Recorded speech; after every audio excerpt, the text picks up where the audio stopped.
There is no one. My dad's high on this list. Of course he is. My dad is really high. Higher than Greg? No one in my life. No one in my life is higher than you. And Chris, is there anyone in your life higher than your dad? He says it's your mom, then your dad. No, it's my dad. He's just stubborn. He's just, I kind of am like that too, but I see it in him, and I will over apologize to my wife sometimes. Your dad digs in. It's human nature to be defensive. It is. It just absolutely is human nature, where your instinct, if Christopher calls me yesterday and says, hey, people are hating you or calling you names, blah, blah, blah, the instinct, before you think about it, the gut reaction is to say, oh, they're overreacting, right? Or people are being too sensitive. There's nothing wrong with what I wrote. You want to defend yourself. Yeah, and then you think about it. You instead of rationalizing it, you think, well, why would people be upset by that? And you come to the realization, and then you admit you were wrong. That's the part that doesn't quite happen so easily there. You just stumbled to an end point there that ignores some things, like which what? is, and Chris, tell me if this is your experience with your father. Fight tooth and nail, be defensive, never actually tell you that you were right. Never actually say, you know what? I was being defensive there. Never mind. That's my experience with you throughout the entire time I have been friends with you. Okay. Do I have it wrong, though, Chris? That's why today is such a big moment, Dan, because he's finally, and that's why yesterday, see, that's the part, I called him yesterday. It was actually fun because I didn't think that he had a gauge of this yet, and I could always tell the mood of my dad by how he says hello, and he was just like, hey, boy, and I was just like, yep, he has no clue. Wow. Oh, so he didn't know. So at this point, take us through this conversation. Yes, I want inside the scandal. TMZ, I've got a giant water I drink. learned about it through I don't know if I want to a text with Mike of just basically saying that, Greg's going to have to address something tomorrow. And I was like, oh my God, what did he do? So then I had to go to the internet and find it. And I was like, okay, Dad, you're going to have to say some things here. But we want that phone call. Can you take us. I want a detailed behind the scenes. Yes. I want boy, inside the scandal. So he answers the phone and he's delighted to hear from you. So at this point, wait a minute. My dad doesn't know. My narcissist, selfish father has no idea that he's embroiled in scandal. And then when I was like, Dad, people aren't happy with something you said in the article, he's like, what? I'm defending Tua. He thought it was about whether Tua was good or not. And that's why people were upset.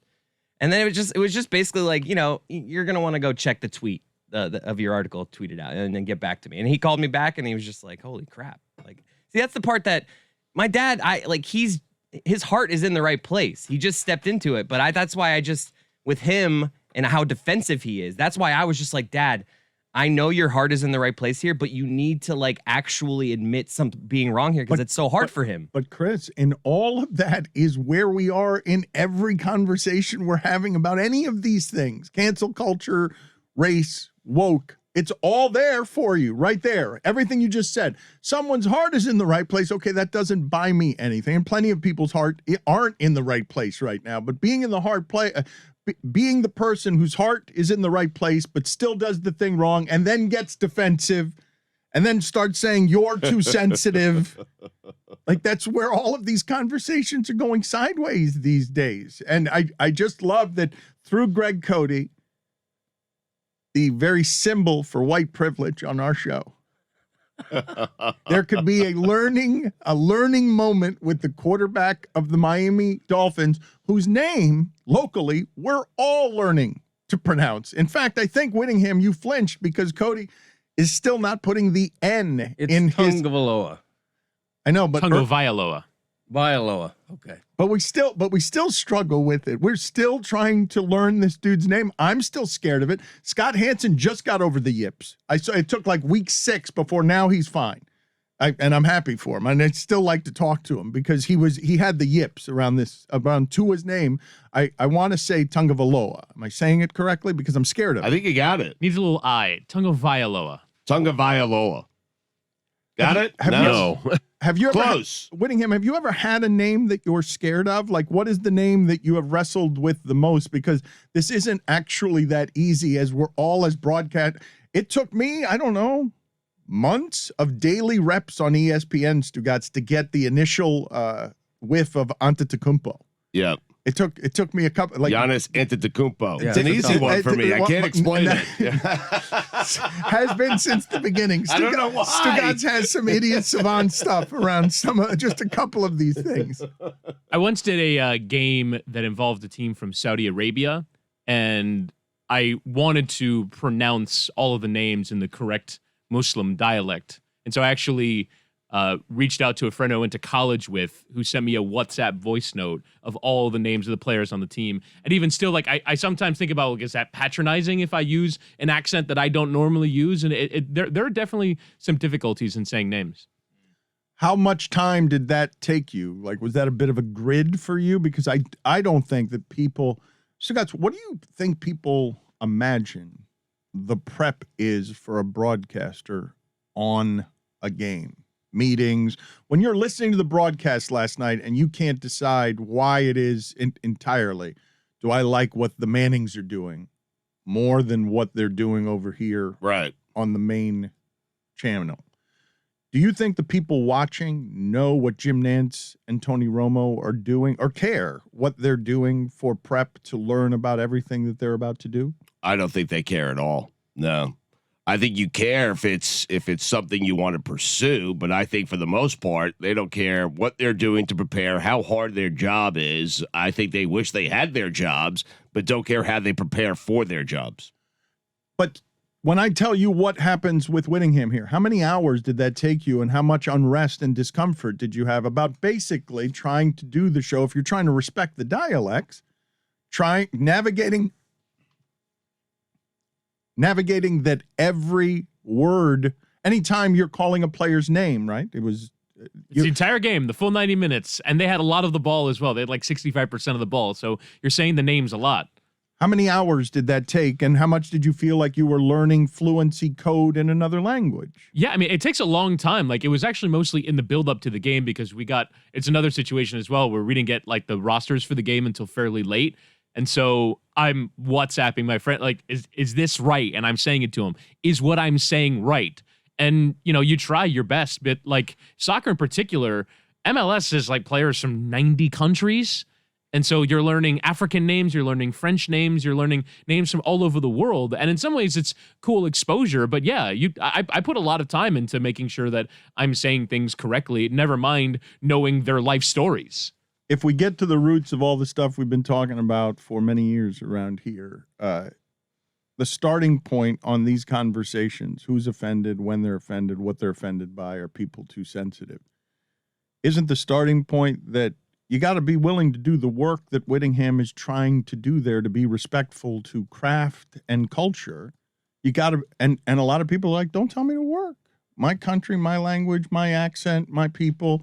Don't tell me that I've got to work because you need equality. Again, another thing that Greg did not do by putting his hat in his hand and humbly apologizing publicly. Yep. Thank you, Mike. Almost the very second Good job he out of found you. out Thank you, Mike. that he offended people. Right. And I did admit to the starting point with this was ignorance, which is no excuse whatsoever. It's not as if I said to myself, I reread it and I said to myself, wow, should I be writing that? Is this going to be seen as making fun of Samoan culture? There was not even that occurrence to me. It didn't occur to me, which doesn't make it right. I love that when Chris called you, you originally thought people were outraged by your take on Tua. I did. Right, I did. I want to get to your take on Tua.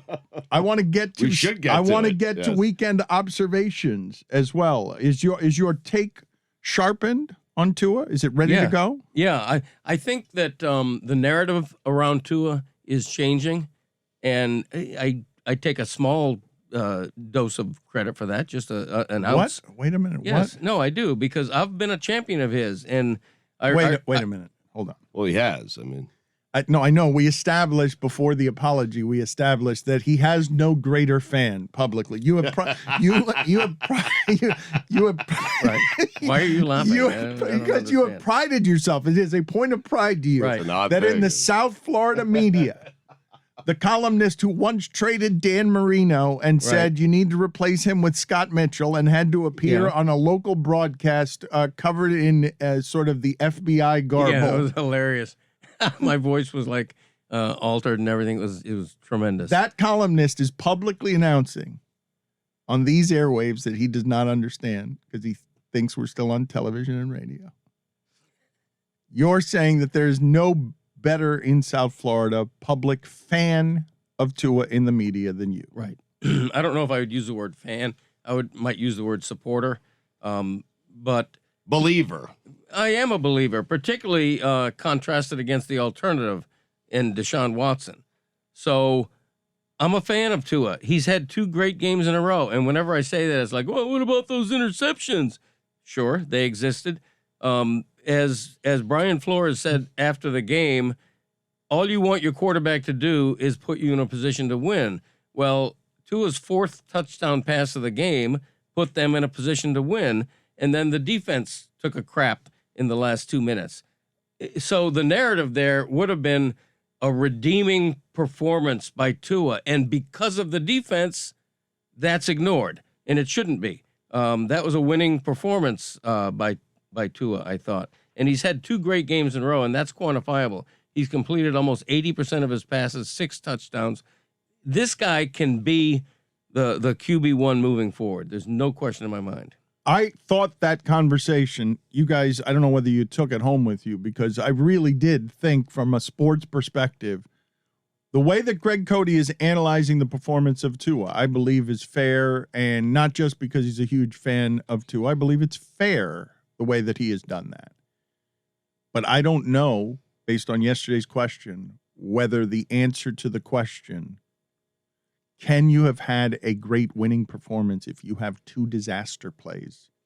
If it's possible. I don't know if that answer is yes or no, because Tua was very much the reason they lost, even though he played well, and even though it was the defense at the end, because he gifted points to Atlanta. And don't put them in a position to win, Dan. I know, but put them in a position to lose as well. Like this is, I'm saying this is the conundrum of today, where you're protecting the football like that the turnovers and what they do matter. They cost you 3 or 7 points here.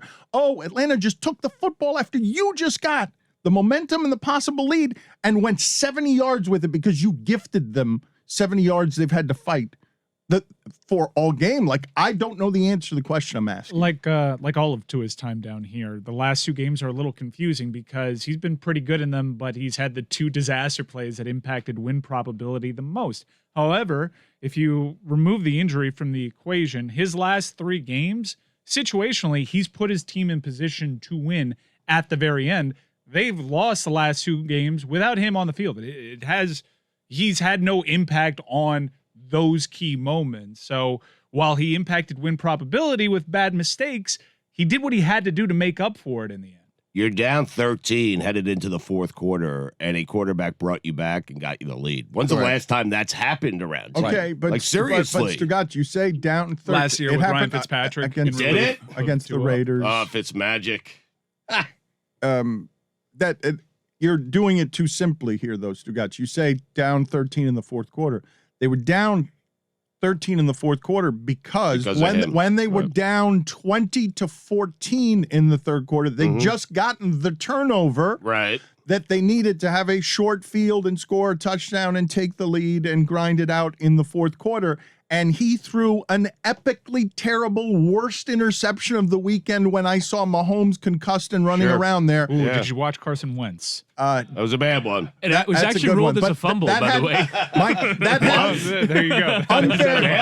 That had not happened yet when I was watching all of this. Kyler Murray threw a dreadful one as well. It was genuinely to nobody. Yeah, right. Burrow had a bad one too, but I love that the interception was so bad that it was a fumble, because why does Carson Wentz think he has a shovel pass in his locker?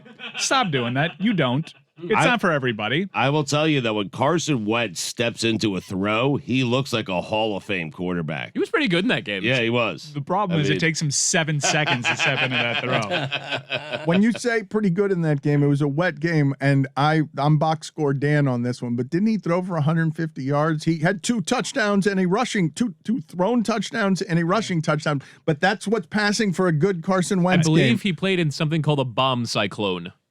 I'm giving it to him. Yeah.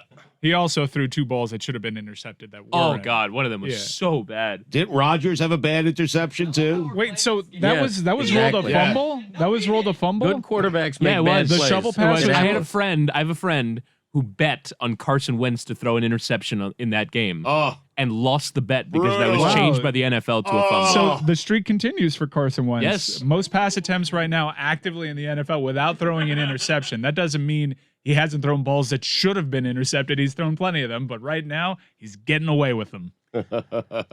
That's the amazing stat, correct? That we're all watching Carson Wentz, and if you merely do a very quick data search, you will find, wait a minute, Wentz hasn't thrown an interception in a long time. It must be because he's playing well, or no, every time I watch him, he's trying to fart a football out his butt while playing on his helmet, and it just happens to be dropped by a linebacker. is there a stat should have been an interception? Yeah, Yes. There is? Yes. Acceptable Wow. passes. It Wow. is Pro Football Focus. Smart people We'll over get you there. we'll get you Yeah. a login. Mhm. He is simultaneously my least favorite and most favorite to watch in the NFL because More than Jameis. he does, more than Jameis. And Jameis had a couple maddening instances last night, but it is so frustrating to watch Carson Wentz hold on to the ball for far too long when his protection is clear. You need to make a decision in the NFL. He doesn't do it. And yet he does something reckless and somehow gets both his ankles sprained, or he just gets blown up. It is appointment television watching Carson Wentz. Am I wrong when I analyze it this way? Carson Wentz from a different time. I don't know if it's Steel Country, but it feels like it was. He's going to grind his way to 3 and 4 with a lunch pail. You correct me if I'm wrong. Carson Wentz dropping back, really athletic by any athletic standard that you have, but probably not in that league at that position as it changes very quickly. Just won't realize, hey, this pocket's getting smaller more quickly, and I got to be careful with my ankles, and Kyler Murray's doing loops around back there. I'm going to stand back here like Fouts for 5 regal and glorious minutes Look at me. as a statue dropping back, as Clowney and Garrett get here in 2.1 seconds on average. Not me, Carson Wentz. I'll be back here for 5 seconds. And this is why my body's breaking and I'm 26 and you think I'm 56. Because the pocket is collapsing, but he's like, no, I'm a robo quarterback. I will stand back here and I will take all your hits, even if it means I'm out of the league in 2.5 years. Yeah, I don't know if he'll make it another 2.5 years at this rate, but I would love to see just what his uniform looks like in like 5 years. How many braces, how many springs and sprockets are flying out of him every time he dives for a first down? But are you saying he's unwilling to adjust? He will stand there for the maximum 5 seconds for the remainder of time? I'm saying Mike is I am saying this is Because I'm with you. But this is what I'm fascinated by as the sport changes. I am saying that Carson Wentz hasn't realized that pocket, it's collapsing all around him, and he can't hold on to the ball. Tom Brady gets rid of it faster than anybody. Like, he's 44 and he doesn't even get hit that often. His offensive line is good, but it's because everything's out in 2 seconds. You cannot sit back there when it's collapsing around you. 1 interception for Wentz against 11 touchdowns, though. I mean, scores it too. appears he's back. I need to get you on Pro Football Focus. This is a local reference, and it's a deep pool, admittedly. But if anyone remembers FIU quarterback Paul McCall, he basically played in a full body cast. He was like half man, half cyborg. He had both his arms were in braces. Both his knees had I have 2 to braces see this on guy. them. I am saying He this. tried to recruit me to a frat. What? What? Yeah, I didn't join. Imagine Frat Billy. I can't. It's like the beginning of the semester, like all like, "Hey, you want to come to our mixer and join our frat?" Oh, the quarterback invited you. That's Well, he wasn't the starter at the time, yeah, but still. and it was obviously a split second thing where Something about me was just giving off frat vibes that day, I guess. That's nice. You would have been a totally different person, wouldn't you have? If you had gone the frat life, Billy would have been more of an asshole. I can't imagine you frat life. Like that doesn't fit for me. No, I would not have. I would not have been selected. I feel like it's like a quota thing, right? Where like they have to hand out a certain number of flyers or whatever for the day. I have no idea. But I would imagine it's that, right? Where it's like, let's just give out all these flyers. You were easy pickings? Yeah, I was like, this seems like someone that will take my flyer so I can go on with the rest of my day. This seems like someone meek I can hand a flyer who won't hand it back to me. Yeah. I did take it. And then I didn't want to throw it in the trash because I don't know what you guys do when people give you flyers if you throw them away right away. I don't. I'll just put them in my pocket and I'll walk around with them for a couple hours and then eventually I'll throw them away. Because I feel like it's rude if like the person turns around and just sees a trash can right behind them is filled with the things they just gave everybody. I do that, but you don't just tell the person, hey, I don't want your flyer, save it for someone else, otherwise it's going in the trash. Let's examine this. Billy, thank you for this. I want to examine this. I think there are very many different kinds of people in the world. And it's not surprising at all that Billy would inconvenience himself through kindness for miles and hours to not have somebody who's sadly handing out flyers on a sidewalk look to the corner and see the garbage can filled with their flyers 5 feet away. Billy, that is a very kind gesture by you. Thank you. An extra level of consideration. I make paper airplanes out of it when they hand me a leaflet or something. And throw it right back at them. Throw it right back and hit them in the back of the head with a sharp point of my paper airplane. Yeah, I'm jealous. I just throw mine in the garbage. Right? Well, it's an easy way out. Charles, you ever throw balsa wood planes over your house with Bag or whatever the guy's name was? Gary the Bag Rosenfeld. Oh, yeah, all the time. Like, he would come over and kick it with me and my dogs and throw balsa wood over the house just for hours out there. Bags. Can we stop for a second? Because it is. Yeah. That's right. G the B Rosenfeld. Cody, the reason that I tolerate Greg Cody's general selfishness and narcissism is because he does know the comedic perfection of saying his buddy's name from childhood that quickly. Gary the Bag Rosenfeld's. But because he's Caesar Tovar, always swinging all over the place, sometimes he swings and connects and sometimes he misses. Our next guest, Charles Mcdonald, you didn't know you were on air before, and this is what Greg Cody did when he heard his name. Who's Charles McDonald? I apologize for not knowing. Old Charlie Mack. USA Today NFL writer. Okay, my bad. Charles McDonald had a farm. It's not play with people's names for a little bit. I Greg. apologize. Probably a good idea. You okay?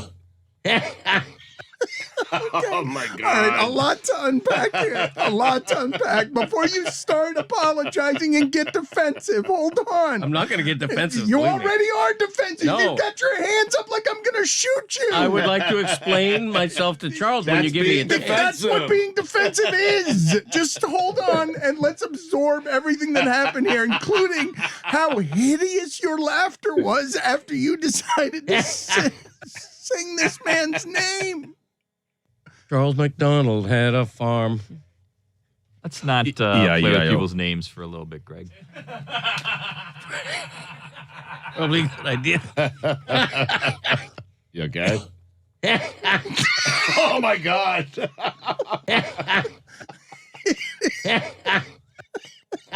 It is disgusting. Just totally. It's totally disgusting. Who's Charles McDonald? For the love of God. Charles, I apologize. That's all good. The song reminded me of when I was like in second grade and kids would sing that song. There you go. So I'm bringing back childhood memories. You're welcome. Or trauma. The old balsa wood days. You remind me of when I was an 8-year-old, so I haven't done that in a while. Thank you. Okay. You're welcome. I'm addicted to puns and wordplay, so if any guest named McDonald would have gotten that same treatment. But the one-syllable first name really helped.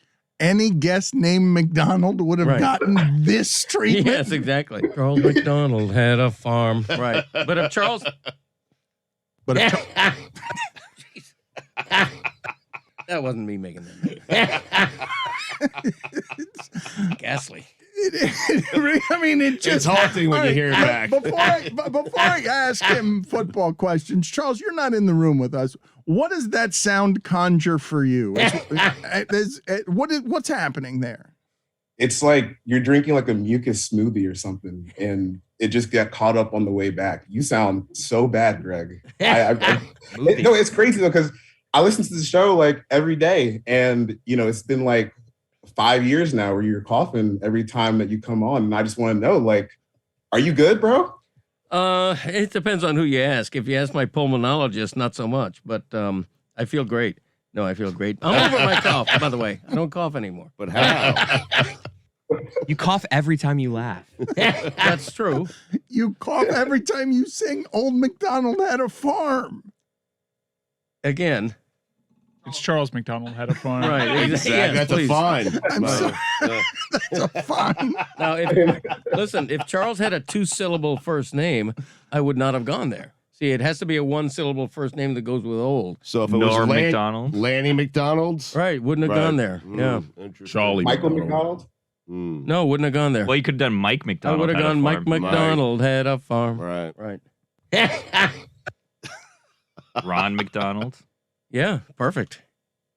I actually have an uncle named Ronald, but we have different last names. Okay, all right. What is it? What is Wow. his What last is it? name? It's not McDonald. Harrison. Ron the Bag Rosenfeld.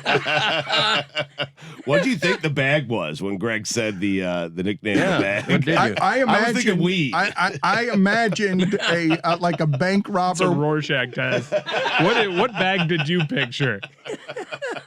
The Monopoly bag with the cartoon dollar sign on it. McDonald's bag. Because they were kids. Right. Charles, the Chiefs, bad team? The defense is certainly bad, but I think for the Chiefs, I would go more just like extremely unlucky than straight up bad. I mean, obviously, like I don't think Mahomes has been as good as he was in previous years, and it's funny that when we're talking about a down Mahomes year, he's still performing like a top 10 quarterback, and the Chiefs are like breaking records in terms of how many first downs they're getting like on a per play basis. But these turnovers are just killing them. And I don't think that all of this is like replicable stuff that, when people say, oh, this team figures out the Chiefs, I don't think it's always that simple. I mean, you go back to the Buffalo game, they got a chance to get back into that game, and a pass hits Tyreek Hill right in the hands, goes to Buffalo, back for pick six. The next week, literally the same exact things happened. Ball goes through Tyreek Hill's hand again, Washington football player intercepts it. Then you have the crazy play where Mahomes like drops a snap and tries to throw out of it and throws a pick. And then, on Sunday versus the Titans, I think there was a play where the pass was deflected and the linebacker barely dove and made the interception. So, some of that stuff is like, you can't really bank on that happening the rest of the way.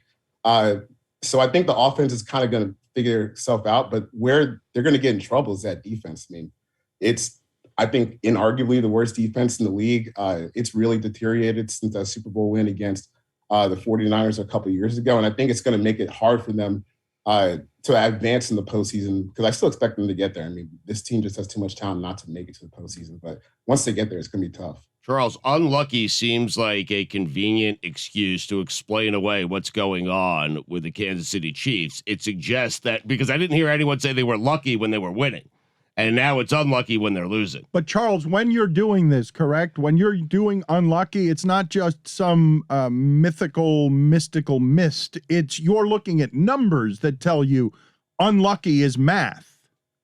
Well, yeah, and just in general, like when you think about turnovers throughout the course of a season, like these are pretty rare events that happen throughout the course of the game. So, when you look at it year by year or even game by game, it's kind of hard to like predict that teams are going to be turning the ball over a lot or not getting a lot of turnovers. Like at some point, those numbers are going to correct themselves a little bit. I mean, they're turning the ball over more than any team in the league. Like they have 5 more turnovers than the Jaguars. They have 17 turnovers this year. They had, I think, 16 all of last year. So it's just like uncharacteristically bad for them. And just like when you look at this offense, Mahomes, Kelsey, Tyreek Hill, The offensive line is better, but they're maybe not as good as they would hope. But there's just still too much talent for this team not to make the postseason. And I just would kind of, if I was a betting man, I mean, I am. Last time we talked about my horrible record, but I would bet on this team to figure it out before the playoffs start. Well, tell us more about your horrible betting. Quantify it. Are you getting, yes, you're this guy who knows football. You've made a career around, I know the game, and you take this knowledge and you bet on the games and you stink. Yeah. Well, I'll tell you what, the dumbest thing I did, I think I bet on the Texans this week because every time I see like these, 16, 17, 20-point spreads, I'm like, oh, come on. Like, these NFL teams, it's kind of hard where you see blowouts every week. It's hard to predict that blowouts are going to happen. So, I have taken the Texans a couple times this year when they're huge underdogs. But and never but this is how a lot of people, this is what I think is happening to a lot of gamblers in football. I love watching this thing. The action is a great deal of fun. I have no idea what's happening out here except for the 6-0 Stugotz. Thank you. So even though I think that the Cardinals look undefeated great and Texans look like the worst team in the league, and even though I normally think no NFL team should be getting 17 points, I love Arizona to crush them, but football. But football, you give any team 17 points, and no matter what you think is going to happen in that game, football might happen. So the thing you think ends up being the opposite. You're just betting the opposite of the thing you think you know.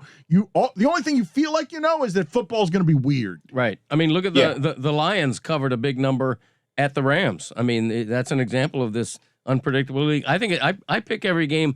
I had a good week. I went 8-4-1 against the spread last week, but that's an anomaly. I'm getting my ass kicked this season. It's a tough year to predict. It's a tough sport to predict. Unless you're Stugotz. Unless you're me, Charles, you look good early on. Houston was up 5-0. I mean, yeah, I know. I was really hoping the game would end right there, and then they kind of Houston's funny because they're kind of in this space like where mediocre college teams are. Like when you play like Alabama or Georgia, and you're kind of close for like the first quarter or 2 quarters, and then the talent starts playing out eventually. But I'll tell you what, the worst pick I had this weekend, I went like all in on the Panthers to cover against the Giants. I looked at the Giants injury report, no Saquon, no Sterling, no Kenny Golladay. Yep. Pretty sure Kadarius Toney was out this week, and they were like 3-point dogs at home, and I hammered the Panthers, and they got absolutely destroyed. So I covered the Jets for 2 years, so I don't know why I decided to put my money on Sam Darnold, and I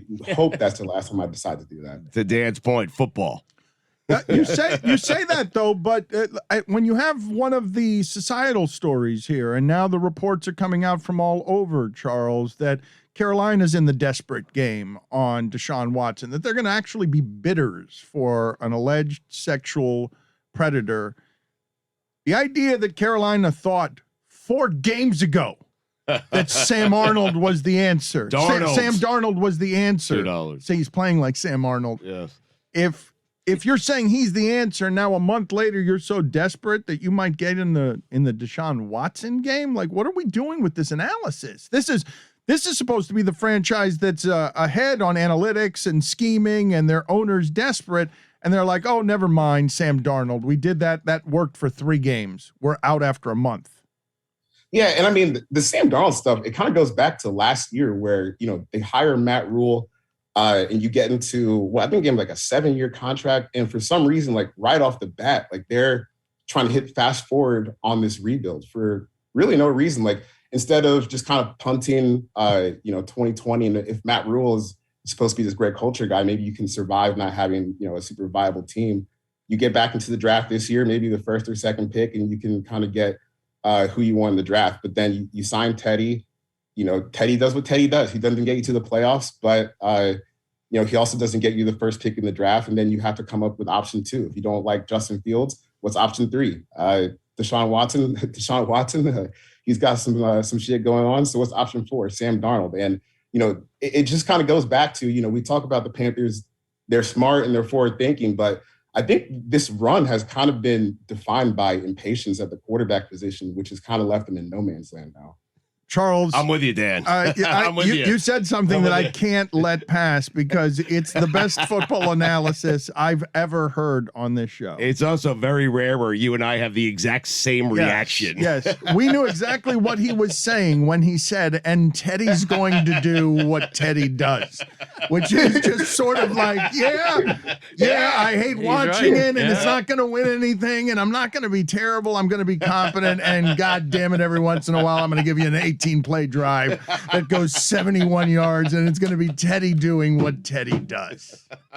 Yeah, and like the same thing happened to the Broncos this year. Like you look at their roster, you're like, hey, this is as good as any team in the division. Then you look at quarterback, like, oh, it's Teddy. Like he's fine, but he's Teddy.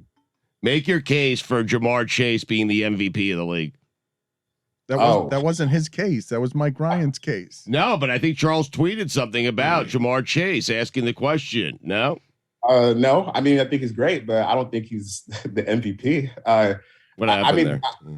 I don't know what happened there. Stugotz misread something on the bottom of the research sheet. I did, yeah. $5. Charles, excuse me. Let me find myself. I owe $5. I know you don't have it today. But can you make a case for Jamar Chase being the MVP? No. Good. That is somebody who does know the show. That is somebody. Here's my $5. I can make the case. I'll talk to you down by the water cooler. I think you already made it. I wasn't listening. Water cooler. Did you want to finish your point, or Stugotz got? It's rare when Stugotz finds himself and then he's really wrong when he finds himself and just throws the $5 out there. Charles, do you have anything on Jamar Chase? He's amazing. Thank you. Boom.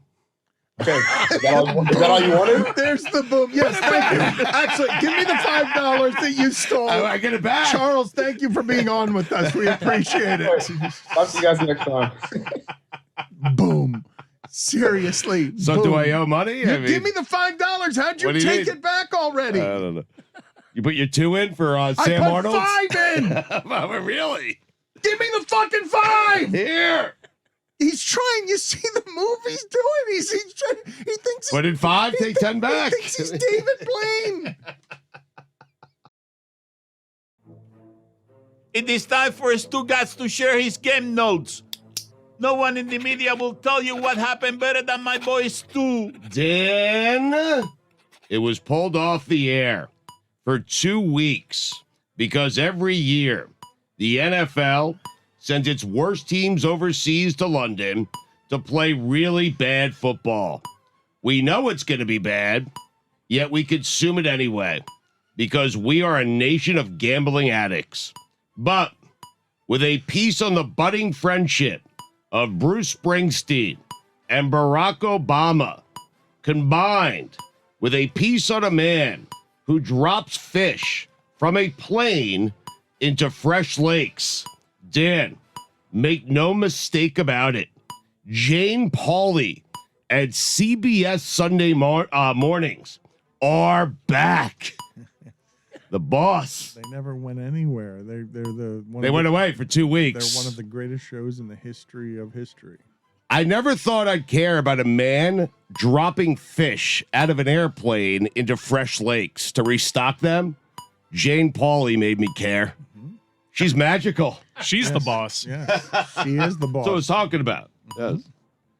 Speaking of back, Eli and Peyton and Joe Flacco.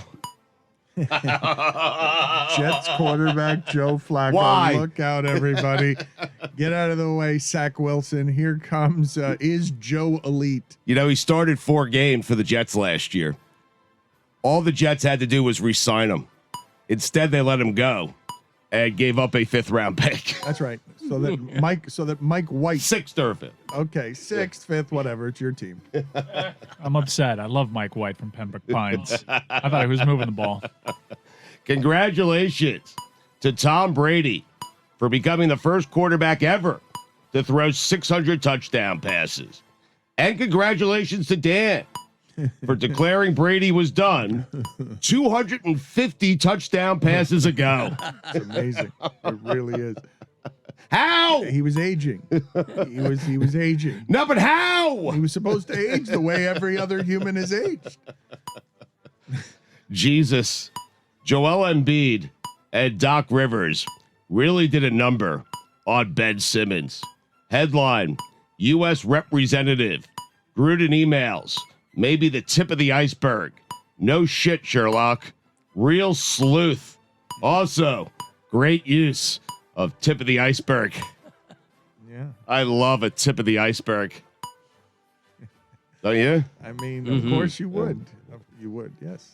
Brian Flores was asked about Deshaun Watson speculation and said Tua is our quarterback. Just shut up already. Uh-oh.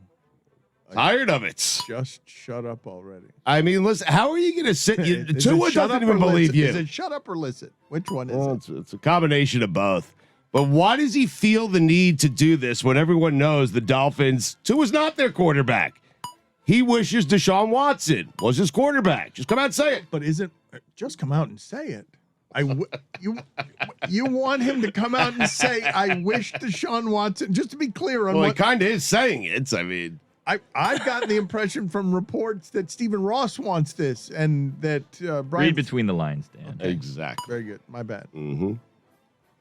Boom.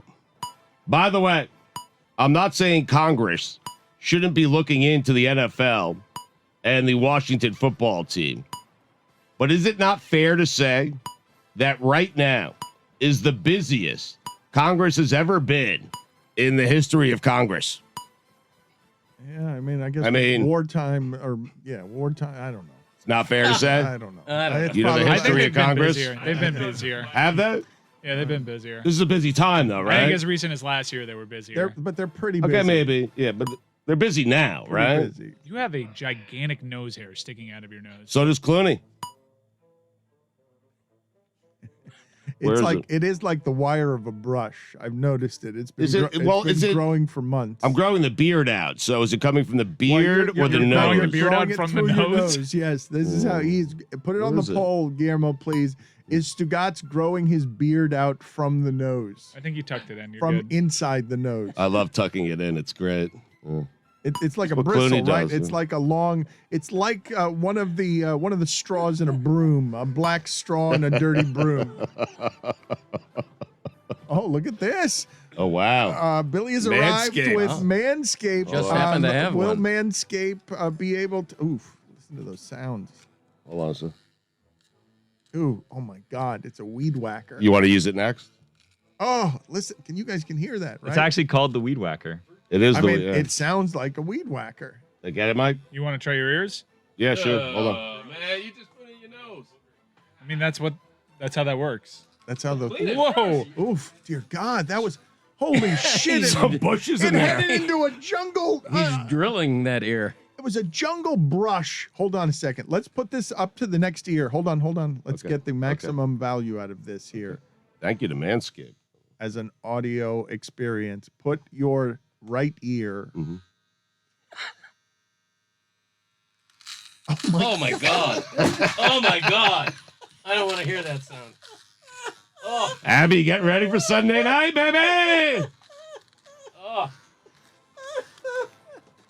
Oh my God, that's unpleasant. Oh. That is. I'm just getting started. A Hold on. rainforest just got taken out. Yeah. Like an ecosystem. Like using a machete through a rainforest. It's bad. Oh God, that's disgusting. Thicket of hair. Greg? No, Wanna use thanks. it? No? No, I'm good. You can take that home. Is that the kind of thing you share, or is it like chapstick, where if somebody else uses it, you don't have any interest in Are it? you guys talking louder? Or? This is Quiet down. This is why you can hear all the jokes in his headphone, because he's just had a jungle thicket in his ears. Holy shit, my headphones are loud. It's like a new world out here. We're in here. He's gonna start talking louder. I can't figure out if I love or hate Mike Gundy. It's not looking good for old Gunnar Schlockshier. Got it? Yeah, you nailed it. I did, right? Guillermo, put it on the poll, please, at Batard Show. Can you figure out whether you love or hate Mike Gundy? Yeah, everything's vibrating. My chair is vibrating. I don't know what is happening right now. Stugotz, Okay? I can hear the weed whacker still. Did you turn it off? No, that's the chair. The X chair is vibrating and massaging my back. Dan, don't touch that weed whacker. No, he Spit in didn't, my ear. he didn't turn it off. It's still on. It's still on. But how about the That's chair? a- How that's the a- chair? I didn't that's know a these fine. That's a fine. How is it a fine? It was Because I handed asked to you, me. did you turn it off? You're like, yeah, I did. But the chair, Yeah, the chair, the X chair has a massager on it. it's delightful. Yeah. Okay. Where was it? Gunnar Schlockshear? LA Dodgers, congratulations. You are the Braves of the 90s. Laurie Markkinen is a Cav. So is Ricky Rubio. Kyle Kuzma is a Wizard. Kelly Olynyk is a Piston. Hassan Whiteside plays for the Jazz. You know that? He backs up Rudy Gobert. Did you know that? Did anyone know that? I did not know that. didn't. I think I just heard through a soundproof room. What? Yeah. Sixers on Ben Simmons. He's still our brother. Hey, Sixers, you might want to check in with Ben. Not certain he feels the same way. Retiring Eli Manning's jersey at Mississippi the same weekend. Arch Manning was on his official recruiting visit with Manning written in the end zones.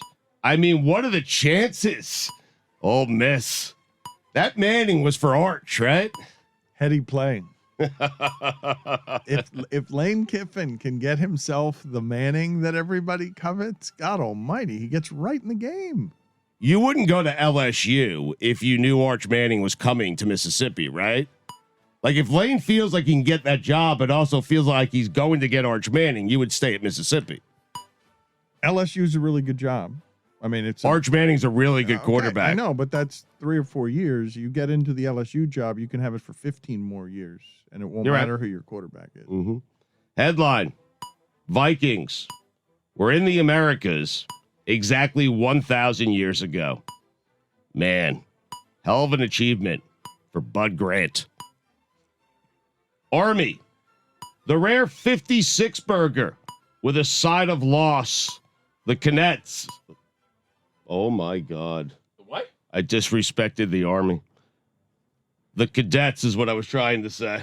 The Cadets? That's a fine. I'm going to fine myself again. It's $2. Not a big deal. I happen to have money today. I won a lot over the weekend because I was 6-0. You combine Canucks with Cadets there? I think I did. Here's 2 buckos, Dan. $7 in there, in case you're checking. Where was I? The Cadets. Cadets is Yeah. where you were. The noon slate of Big Ten football games put me in a trance for the remainder of the day. Wasn't a good one. Wake Forest, the extra rare 70 burger with a side of how dare you do that to a team of men who spend their lives protecting our country. The Deeks, the Cadets. That was not thank you for your service. Wake Forest was put it on the poll at Batard Show. They should Guillermo. fall in the ratings. Did The rankings. Wake Forest disrespect our military? Un-American, that victory. On the flip side, Cincinnati did not. Took it easy on the Naval Academy. Bonus points, right? What do you think, Dan? And you're going to give them a better rating? You're going to give the Cincinnati Bearcats a better rating because they took it easy on the midshipmen? Number 2 in the country behind A&M. Know what A&M did, right? Yes, I'm familiar with your work in this area. They beat Alabama. Boom. Oklahoma, Kansas. First half, 10-0 Kansas. Second half, 38-13 Oklahoma. You know what that game was, Dan? A tale of two halves. You are on fire. How about that? The Jayhawks. Braves. Why the Jayhawks? What do you mean, why the Jayhawks? That's what they're called. I know, Kansas, the Jayhawks. I know, but it was. I hear you so clearly. I mean, it's amazing. Rock Chalk. Braves. Astros. A series that will have everything except an audience. The R in Eddie Rosario stands for rake. Ohio State, 50 burger with a side of style points. I've checked it a dozen times to make sure what I was reading was correct. The last time being moments before we started weekend observations. And yes, it is true. Wisconsin did indeed score 30 points over the weekend.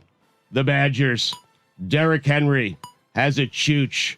Panthers, Oilers, Lord Stanley, collision course. LA Lakers, Chicago Bulls, whoa.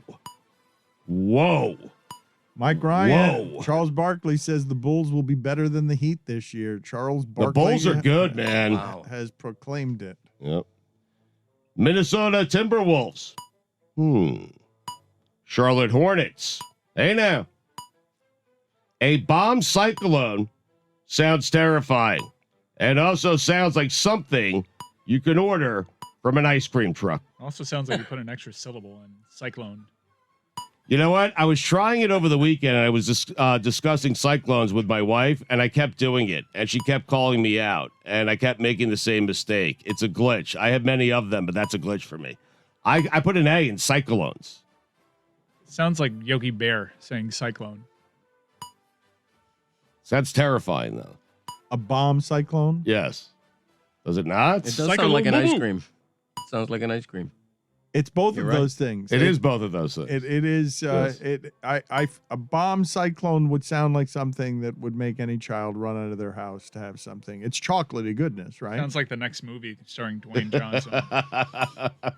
Bomb cyclone. Sunday was National Tight End Day. Nice to see Larry Fitzgerald has his own holiday. Dan, the Bengals defense is fast. You know what they do? Fast defense. They swarm to the ball. They fly around, Dan. Jalen Waddle is a football player. He'd be a good football player on just about any other team, in any other offense. Chad Henne, nice to see you again. Dan, you know what the K in Young Ho Koo stands for? Clutch. It stands for clutch. Wow. How did you that? guess? Not a surprise he botched his first name. What do you mean? Young Shui. What? Careful. If you don't think Kyrie Irving is enjoying watching the Nets lose, you don't know Kyrie Irving. I don't know Kyrie Irving, None of us do. but you know he's enjoying watching them lose, right? You know that, Dan. Just say it. Say something bad about Kyrie. Ooh, I like this game. Yeah. I mean, he's a dope. That's good. Good enough. All right, solid. Good answer. Good answer. Excellent. Proud of you. Cincinnati Bengals. Message sent. Chris Myers has been calling 1-5 Dolphin games since the beginning of time. Put it on the poll, Guillermo. Has Chris Myers of Chaminade High School been calling 1-5 Dolphin games since the beginning of time? It is. Chris Myers does leave the house, and he's like, oh, shit.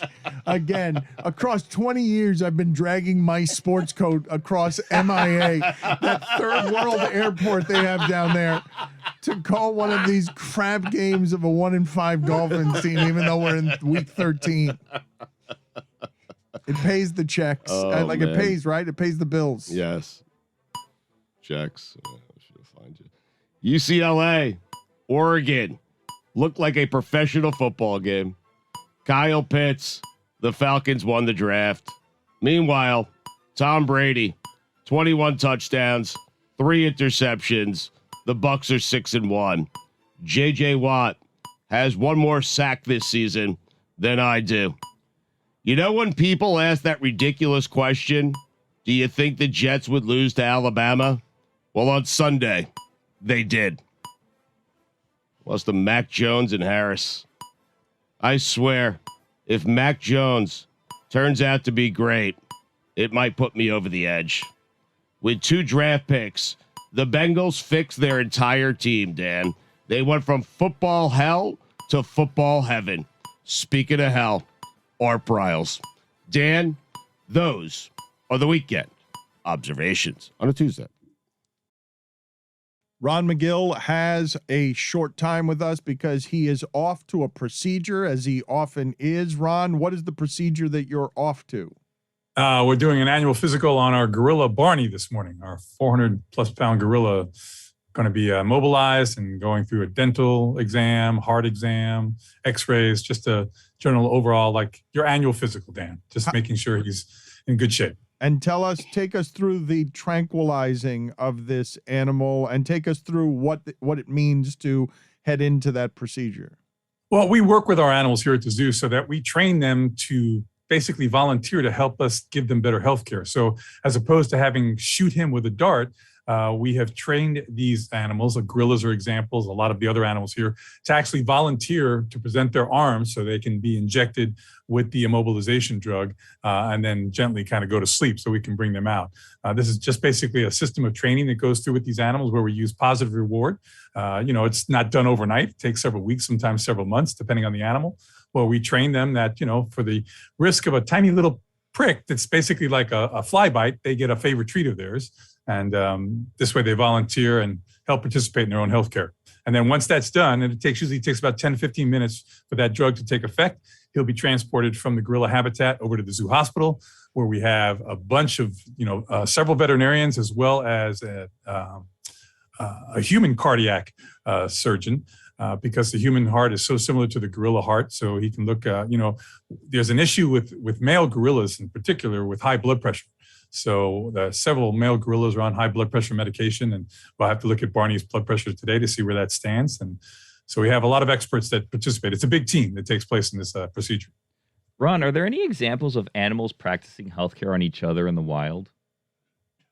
Not necessarily practicing healthcare on each other, but learning behaviors from each other. There are animals that learn, for instance, monkeys can learn that certain leaves can act as an insect repellent. And they'll learn from their parents when they watch their parents take the leaves and brush it on their face and brush it on their skin that it repels the mosquitoes. So they will learn that behavior. They'll learn the behavior of what to eat when they get an upset stomach. Certain fruits, certain seeds will alleviate, an upset stomach, gastrointestinal problems they may have. So these are learned behaviors that do contribute to their general health care. You have a relationship with this gorilla and the other gorillas, correct? It can be described as a relationship, yes? Not as much with this guy as with his predecessor. Jimmy Jr., JJ, was a gorilla that I had a tremendous relationship with. He and I got along really well, was a wonderful animal. These guys don't quite know me as well. They've only been here a couple of years. And they are more involved with each other right now because we have just a bachelor group. We don't have any females here right now. So they are more concerned with each other. They're getting little tiffs with each other now and then. But they do recognize me as something that's not a negative point. Like they don't necessarily like the veterinarians. But the veterinarians do a lot more for them than I do. Could it be that this gorilla that doesn't like you as much is just a jerk? Ron, how do you know? No, I just think that he's cautious, as he should be. The instinct tells animals that they should be very cautious around people or individuals that they don't really know yet. I have not had enough time to spend with them where they get to know me as well as they know their keepers or other people that work with them on a daily basis. I don't work with them on a daily basis. I need to be there to document the procedure today, but they won't really realize I'm there because they're in La La Land. Ron, how do you know when you've arrived at a point where you have an actual relationship with an animal? How do you know? Well, for gorillas, for instance, they have a lot of different types of subtle body language that tells you whether they're happy with you or not happy with you. For instance, if you see a gorilla tighten his lips, he does this, he tightens his lips like that. That's a very unhappy gorilla. If you see a gorilla stand up straight on all fours, and all of a sudden the hair on his arms is sticking out straight, the hair on his back and shoulders is starting to stick out straight, they can physically manipulate how their hair stands up to make themselves look larger. That is also not a pleasant behavior. Whereas you have a gorilla, if it comes down and sits down and it's loose, its lips are loose, and it makes a sound kind of like That's a happy sound. That's a real happy gorilla sound. And that's the same with other animals. All animals have their individual physical things that they do. For instance, a dog wagging its tail. That's something that everybody can relate to. But gorillas and primates, they have different subtle things. A lot of people look at an animal, a primate, and see it smile and go, oh, he's happy. On the contrary, a smile in most primates is stress or, anxiety. It's not happiness at all. Do you have a favorite? Is it a dog's tail, or do you have a favorite expression of happiness from an animal? Well, I think for me, because of my personal working with them a lot in the wild and under human care, cheetahs purr so loudly that many people think it's a growl. When they're totally relaxed, they have a nictitating membrane in their eye that kind of covers their eye halfway, and you hear them just kind of go. It's that loud, and it's pretty amazing. What's the process for naming animals at the zoo? Because you talk about Barney and Jimmy Jr. and all this. What is the process for naming, and how long does it take for an animal to respond to it? The naming usually, those animals that come to the zoo from other facilities usually have their names already given to them. As far as animals being born here, generally speaking, for the what I call marquee animals, if it's an antelope or it's a bird of some sort, usually we leave that privilege for the keepers to do.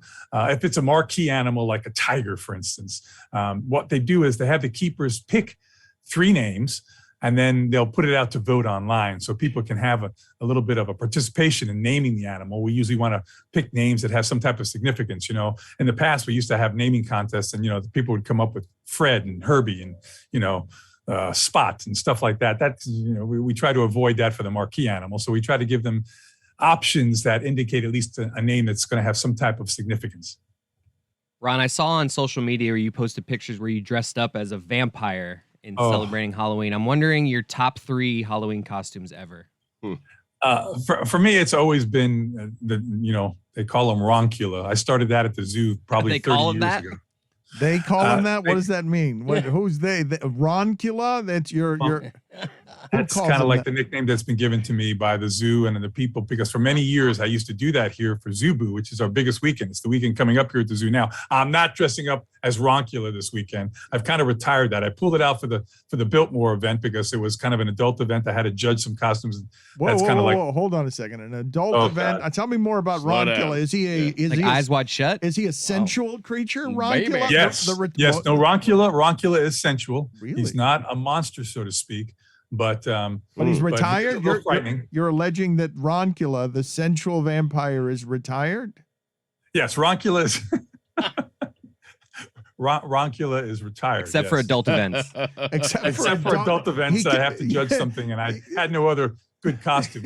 Listen, I think if you're going to put on a quote unquote costume, you need to make it authentic. Roncula, that is a real cape. That's not a costume cape. That's a custom-made cape, and I'm wearing a full tails tuxedo, and the teeth were actually custom-made by my dentist. It's all custom stuff. None of this stuff looks like a costume. I believe that if you go out, you need to go all out when you do that stuff. Plus, being 6'6", when I open that cape that goes to the floor, I look huge. It's massive. And then I do the baby. What's massive? Like, what's massive? You went to the dentist and said, "Give me Dracula teeth." They can make a little thing that fits over the thing so it's not like those stupid plastic thing people put in their mouth that looks dumb. It doesn't look right. This looks real. And then I didn't do it for the Biltmore thing because I usually put in these white contacts that make my eyes white. Like, remember the Hulk, when he changed to the Hulk, he'd open his eyes and his eyes would be white. I put them in, except I have such a hard time. I can't put contacts in. I have to have my wife do it. I got to hold my eyes wide open. It takes like an hour. And that night I just didn't have the time. So this is not eyes wide open. This is not eyes wide shut. Ooh. It's eyes wide open. So close. And Ron, does Roncula have the ability to not be sensual? Is that one of the options? Or once you're in costume, you're saying? Yes, of course. When I'm doing Roncula at the zoo, I'm being scary for little kids. I'm not being sensual for little children. You have to know your audience, Dan. All right. Well, you were so adamant about Roncula. Well, I just, like I don't put on the black under my eyes and the white makeup. I have a normal face, white eyes, and teeth, but it's a normal face. I make sure the stash is well trimmed. I make sure the hair is nicely put back, whatever's left of it. And, I stand very tall in my beautiful tails tuxedo with my beautiful custom-made cape. And I also it's a custom-made medallion. This is not one of those plastic stupid things you buy in a costume store. It's got like a big ruby in the center of it. It's gold. It's heavy. It's serious. Ron, I have a quick question, but first I want to know, how does Roncula display his sensuality? I mean, you whip open the cape. What do you do? Show that big endowment. Mm-hmm. He did say it was huge. God, are we supposed to be talking Yeah. about animals? Is this an animal segment? We are. We We are. are. Yeah. Wow. Yeah. Crawling around on the bed. Ron has some vampire qualities. Yes. I mean, he really He'll does. bite your neck. Well, Dracula was, the Prince of Darkness, lover of all. Damn right. That's what Dracula was. That's why I admire Dracula. I think Dracula was a person who was condemned to this nightlife and never being able to die, but yet thrived on love, on passion, on increasing the harem. Ron, speaking of Dracula and Halloween, I have a question about bats. I'm sure bats are everywhere, including in my neighborhood. I'm a nocturnal man. I have never seen a bat in my neighborhood. Why is that? Well, you're probably not looking in the right spot. Do you have any street lights in your neighborhood? Yes. Okay. Go out in the evening and just look up at the street lights. At about, right before sunrise or right after sunset. Go and look at the streetlights. You'll see them flying by real quickly. You do have bats. We have thousands and thousands of bats. There are more species of bats than any other mammal in the world. Having said that, and back onto the Dracula theme, less than 3% of all the bats in the world are vampire bats. So the overwhelming majority of bats are harmless. They feed on either insects, mosquitoes. They're the greatest mosquito control you could ever have. And they're also frugivores, and they feed on fruits and plants, and they're incredibly important pollinators. So bats play an incredibly important role in the health of the environment. You do have them in your neighborhood. Don't they make like a chirping sound? What sound do they make? Different types of sounds because they use echolocation. So I can't really do it.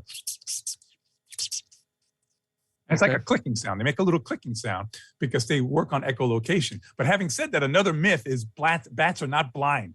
They see fairly well. They just depend on echolocation to find their food and navigate through different areas. But they do have fairly good eyesight. When you said that 3% of these bats are vampire bats, what are the characteristics of the vampire bat that differentiate it from the other bat? Other than I don't know. I assume it has a taste for blood. You're saying not fruit. Exactly. Vampire bats, they feed on blood. I was actually bitten by a vampire bat when I was doing research with. You're a Harpy vampire Eagles. then.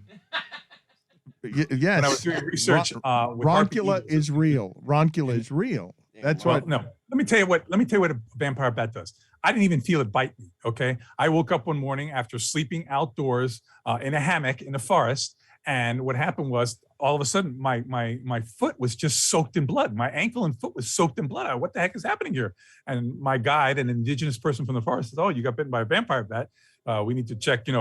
Fortunately, I had rabies vaccination, so that wasn't an issue.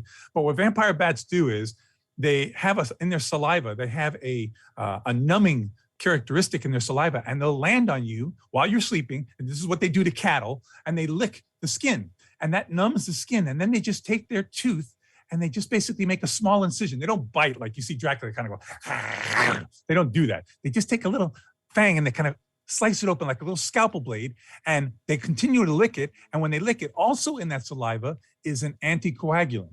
Okay, so what happens is the blood just pours out of that little, and they just sit there and they go, and they lick it all up. Licking it. Lick it until they're full, and then they fly off. But then that anticoagulant still allows your wound to keep on bleeding until it, the You're saliva a vampire. wears off. Yeah, you're a vampire. You're a vampire. Pretty Vampire. clear. Yeah. You're Pretty undead. obvious. You're a vampire. Flying around over here, Yeah. biting on people's necks. I am proof that is a myth because I have been bitten by You're a proof that vampire it's bat. real. I am Yeah, not you a did. vampire. Know a Listen, lot about it's sunlight. bats. Look at me. Do you I'm like here. garlic? It's sunlight. It's not sunlight. That's an office. But Go I've been outside right now. I wouldn't- Take your I would computer and be- go I outside would right be in now. my I coffee, dare you. right? I dare you. love garlic. I eat garlic all the time. Do it right now. Eat some right Eat now. some garlic right now or go That's outside what right a now. vampire would say. Yeah, I it was would- trying they to would. deny Look, being it's what a vampire. Pacino does. Classic Yeah. vampire. Look. Oh, Whoa. wow. Oh, wow. What is you that? see me being frightened? This is a No. moment. Not at all. No one knows what Not you're at all. doing. This is We had not podcast. accounted for you finding a crucifix in your office. Hmm. Well, I'm just saying, guys, it's a myth.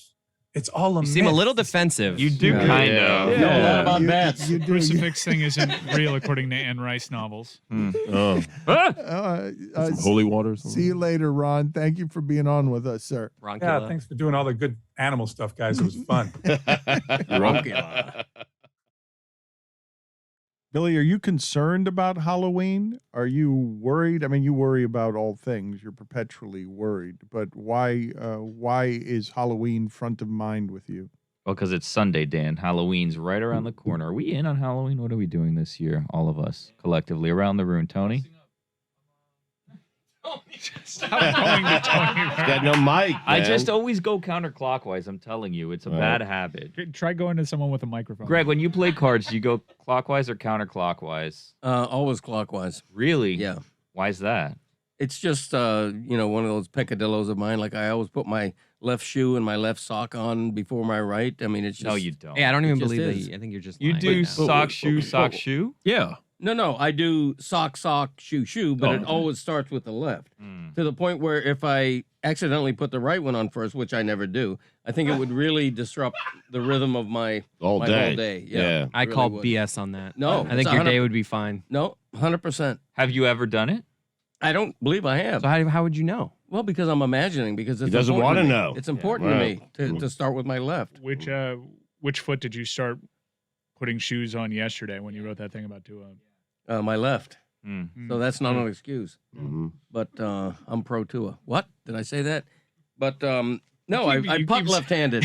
You keep leaning on like, hey, I'm an ally here. I am an as ally. a means I think it can be a of starter. apology. Yeah. Is it- It's such a Just- strange here thing comes- he's doing. I Hey, but I'm a apologize. fan of Hey, his. you For know, offending you know, you. Just know I I think he's support good. his greatness as a possible exceptional In a Pro Tua column, I said something. Quarterback.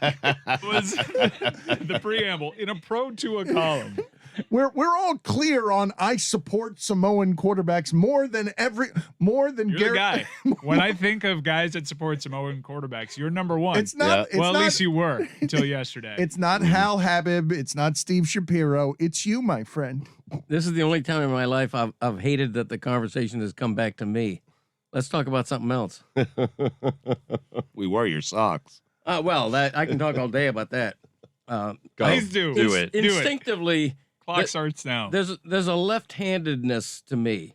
I putt left-handed. Are you right-handed? I am right-handed. Well, then there's not a left-handed. Dad, Yeah, you there putt. is. Dad, No. I have the same thing. Greg is right. Go ahead. Bad eye. No, Yeah. Dad, you Ballet. putt right-handed. You just started putting left-handed because you were terrible at putting right-handed. Nevertheless, I putt left-handed. I dribble a basketball better with my left hand than my Not right. true. Like me, you are ambidexter. Yeah. Have you ever wondered, Greg, if maybe you were supposed to be left-handed and you've been living the wrong life this whole time? It could be. Speaking of Tua, Tua's a natural right-hander. His dad taught him to throw left-handed. That's a true story. But yeah, I've always been a left sock guy. I think a lot of right-handed people put their left sock on first. What about I pant don't. legs? One leg at a time, obviously. Left leg first? Always. Mm-hmm. Yeah, always. Mm-hmm. I really thought you were going to go amphibious there. Ambidexter caught me totally off guard. What's amphibious?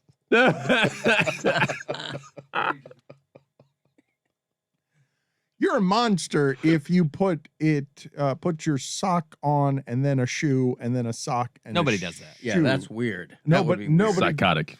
does. Anyone do that? Put it on the poll at Batard Show. Does anyone put their socks and shoes on? Sock shoe. But I think everyone has a few like getting ready for the day quirks, right? Like I'm with Greg. If the slightest thing goes wrong with my preparations, I'm gonna have a bad day. So I go right sock, right shoe, left sock, left shoe, and I put them on before I brush my teeth. Right. How about that? Mm-hmm. No, I do. Do you wash your hands? No. Oh, God.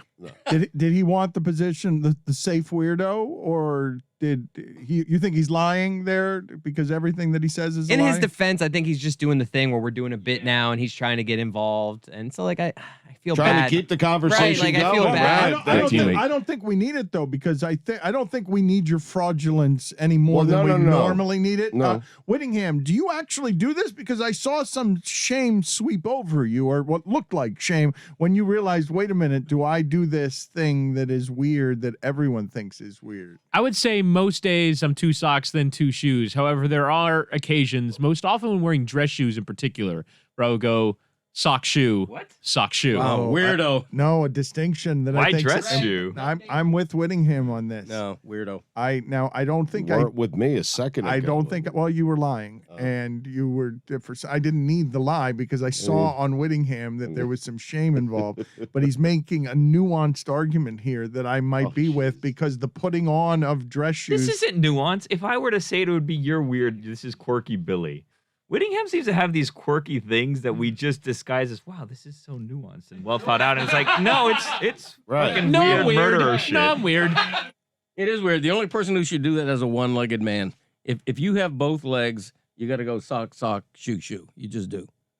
And by the way, I would liken this to, I've never been a wristwatch wearer, but let's say you wear a wristwatch and you have for your whole life. You always wear it on your left wrist, for example.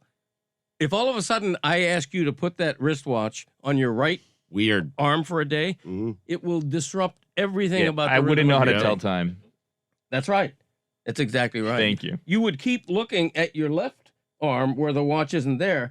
It takes 11 times. You have to do something 11 times in order for it to become a habit. Is that a fact? It is a fact. And today, as a quick aside, I'm taking my car because my right mirror. It's a real shortcut to Malcolm Gladwell's 10,000 hours. Well, my right mirror came off, and yet I keep looking at my right mirror, which is tough to drive with one mirror, by the way. Looking forward to your book 11 times. How did you lose your right mirror? It's very dangerous, man.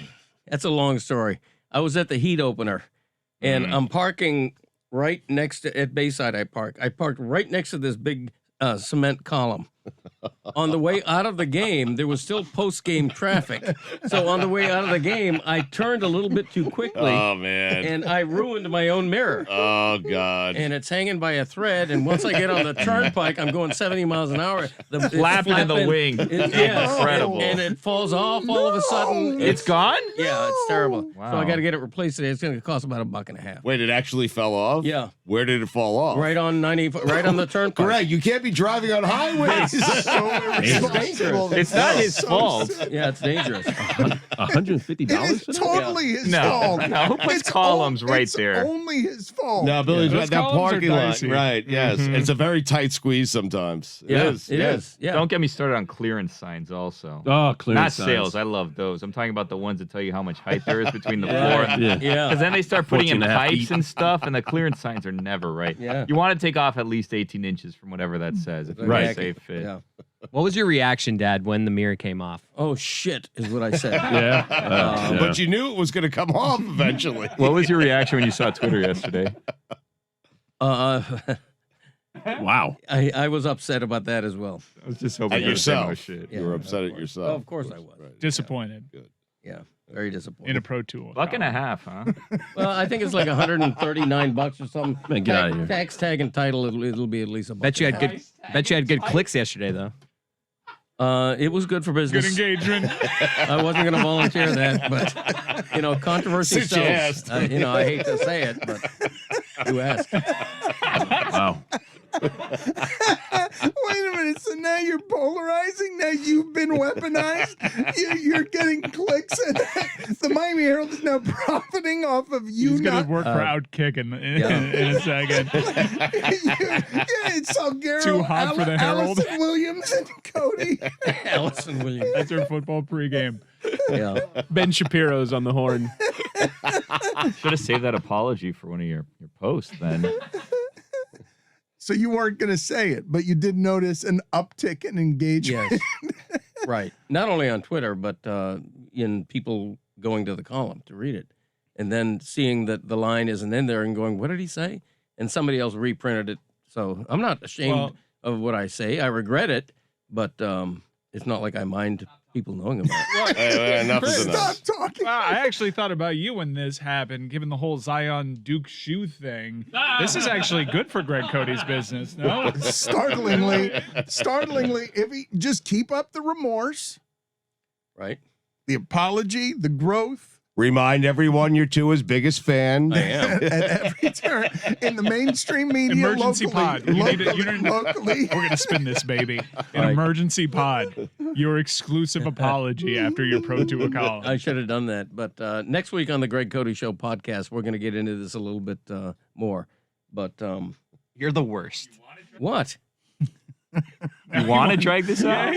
Do you really Yes, want to? of course he does. He wants to sail on a wonderful surfboard of how do I get the clicks and not get in too much trouble. But the clicks are what matter. The clicks. Nah, that's never foremost with me. I will say, by the way, Tua, for those of you who haven't met him, wonderful guy. What a great kid. I mean, a joy to be around. Great personality. Agreed. Very engaging. How many times have you been around him? Several. I mean, Like one-on-one. Have you ever been around him one-on-one? Have you ever had a conversation with this You ever very said nice hello man? to him? of course. I think this is a wrap on Greg Cody. He's good for the day, right? We could just. I've never had a one-on-one with him. Actually, now that you mention, I've been in a small circle with him. Small circle. You But can- good a lot of guy. guys, Good yeah. guy. You But can really that's- know. You can really know a person. That's not an inner No, circle though. It's just around a microphone in front of his locker. You don't know him at all. I know that from dealing with athletes for 4 decades, I know who seems genuine and who doesn't, and who I enjoy being around, whose personality I enjoy, who's very good dealing with the media, which he is, under extremely tough circumstances, by the way. And so I admire the guy. Who don't you enjoy? Just about everybody else. No, I'd have to think about that. I don't like to criticize people. Who's someone that's not here anymore that you can criticize? Name names. Yeah, your least favorite Dolphin player ever. You thought, man, that guy's a real asshole. And then take out a dead person. Yeah. I mean, Mark Clayton was never a particularly pleasurable guy to be around, but Wow. great receiver, though, by the way. He's alive.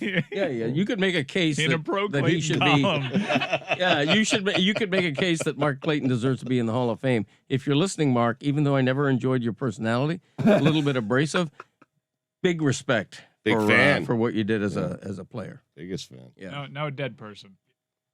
Marino? What? What? What? He's alive. I know he is. He just turned 60. Did Yeah, you have beef I with did. Marino? No, I like Marino. Other than that one column I wrote, but Is that a $50 fine He for killed Greg Dan Cody? Marino, I he held think it so. well. No, I don't think it's a $50 He fine. just I think killed Dan Marino. Did Marino take that column well? He took it professionally. I remember I went in the locker room the next day because I don't like to hide when I write something controversial. And So you just don't write very much that's controversial. that may be. Well, but you're not a controversial columnist. Right. It's not often that the South Florida sports media, there are plenty of people in this town who have pissed off athletes and coaches. You don't do a lot of that. I don't do a lot of that. And the easiest way to do that is to fire everybody. I'm seldom comfortable firing coaches unless I know that the replacement's going to be an upgrade. So I try to stay out of that lane. But you're right. That's why this controversy was a little bit different for me. After I wrote that Marino column, the next day, all the other media was asking him, what did you think of that column? And his first reaction was, he may be right.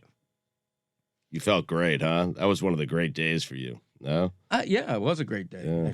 And The day that you traded Dan Marino was a great day because you got Everyone's asking him about his column. Today is a great day because you wrote something about Tua that you deeply regret, but you appreciate the clicks. Well, because of that Marino column, the frozen takes, cold takes, whatever he calls it, was invented. He invented that website because of me to make fun of that column years later. I still loved that column. I defend it to this day. And that's the definition of a good column, I think. One of them is when you write something that may be controversial, but you think it's totally legit. It's the most controversial thing you've ever written, correct? It probably is, yeah. I mean, I don't even know what second place would be. I mean, that's 1 through 10, probably. The most controversial. Think about this time in American. You are a fairly journalism. innocuous sports writer. Innocuous? Yeah, you're pretty harmless.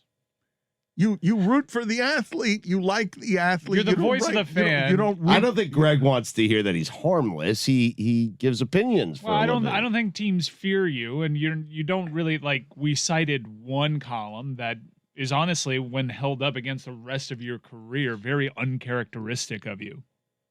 I don't consider it uncharacteristic. You mean you were pushing out Dan Marino? Only Dan's done that to a legend. I wasn't pushing him out.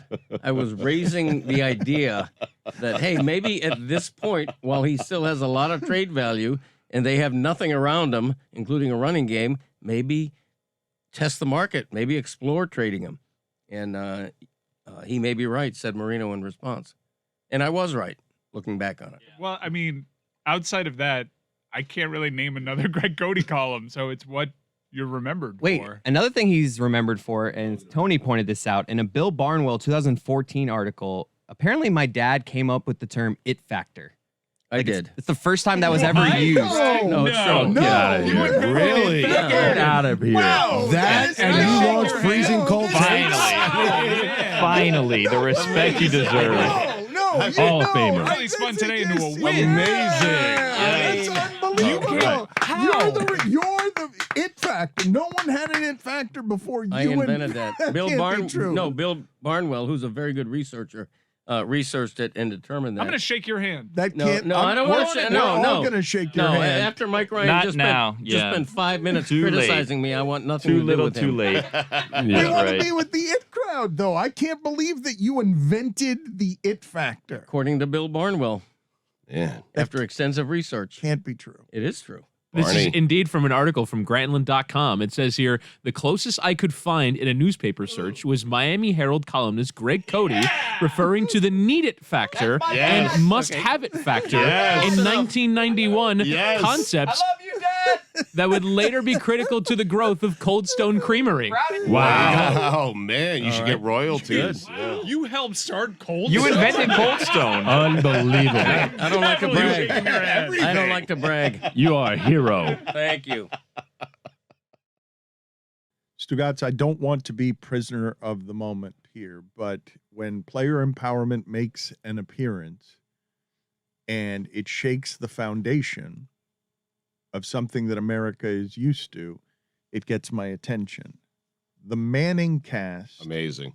I believe, with the resources of ESPN and Disney, Peyton Manning's going to be able to call his shot here, as he already has. The Gruden gig was the great gig. Peyton Manning said, nah, man, I ain't got time for that. They went after him from every angle. Nope, not putting my name, my brand, my Mr. Football family royalty. Nope, not traveling to games, not giving you 16 Sundays. I'll do it from my house.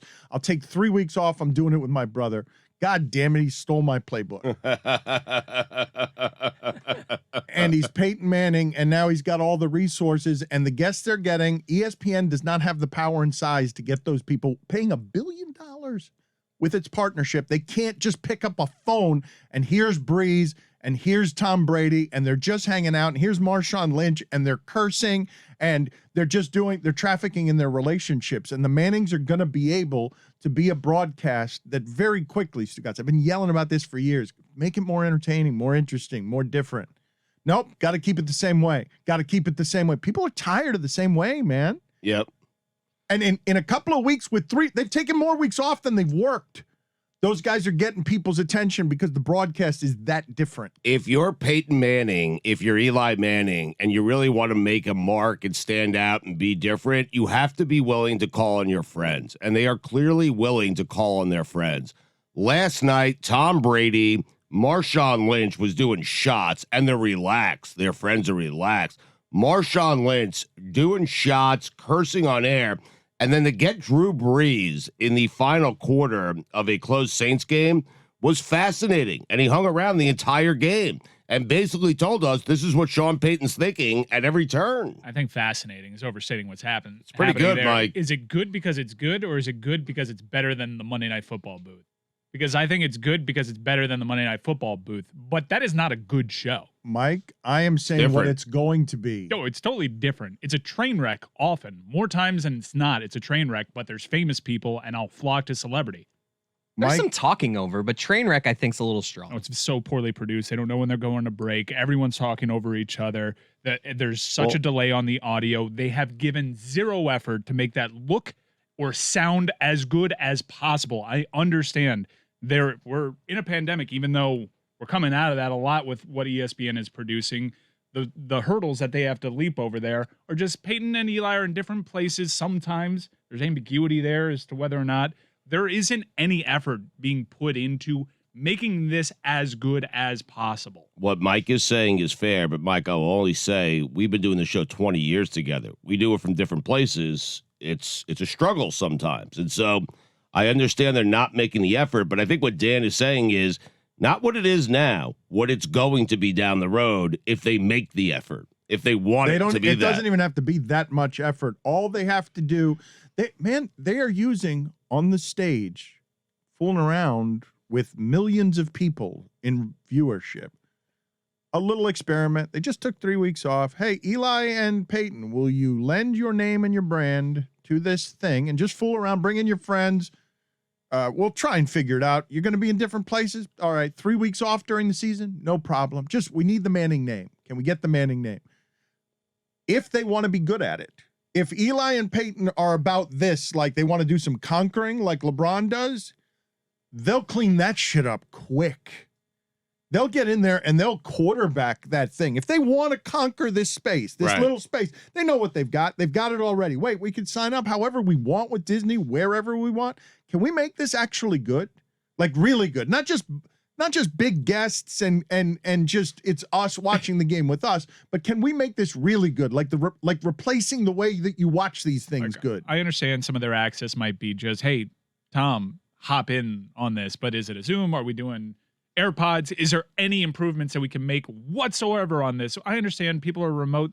Talking over each other is going to happen, especially when you don't have a host or polish, but the show took 3 weeks off. In that 3 weeks, do you think any work was being done to make this a more enjoyable experience outside of booking more guests? I love that you're watching it through a producer's prism. It's not how anybody else is watching. I'm just telling you, as a fan, it's enjoyable. And the 3 weeks off, like these guys are very green. Super green. But I enjoy that. Like you can see on Peyton's face when there's talking over, he does this thing where it's like he does like a long blink. Yes. And it's just I don't know. I'm just enjoying. I'm with you. It could be cleaner. Like he'll throw it to Breeze and realize, man, that was the wrong spot to throw it to Breeze. They're about to score a touchdown, and Breeze is in the middle of a story, and Peyton makes a face. It could be cleaner, but I just am enjoying it. My point is just I want to marvel at this part of it. The Mannings got a real prime platform. And Peyton's a perfectionist, and he wants to be good at things. He's getting mad when he's coming up to the line, and no one knows what Omaha means because everyone's talking over each other. He will get that corrected if he wishes to. And his brother kind of has the Stugotz look of like, why are you stressing this? We're good, man. It's such a funny dynamic. They got Breeze for free. I mean, NBC had to pay a lot of money to get Drew Brees on. But what I'm saying about this partnership, all of it, okay, is that will absolutely bloom. It doesn't have to be ESPN that cares about it, really. All ESPN has to do is stand aside and give some money to it, which they will, because it's going to get more and more popular. I think you're overstating, guys, that he's going to fix it. Will he? Because he very clearly does whatever he wants on ESPN. He says no to them, and he gets the resources to have Omaha Productions produce this thing. I think he's got an inner circle that's telling him how great it is. I'm sure he's got his own frustrations. That is very clear.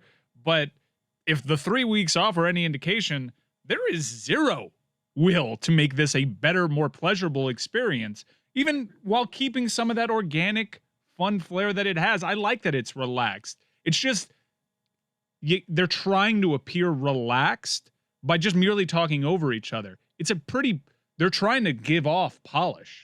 Peyton is not trying to be your best friend, too. He's trying to talk like he knows stuff, and he's trying to do the formal stuff of resetting the topics and getting the guests involved. It needs a little production help. I think it's perfect as is. I think the train wreck element is part of what sells it.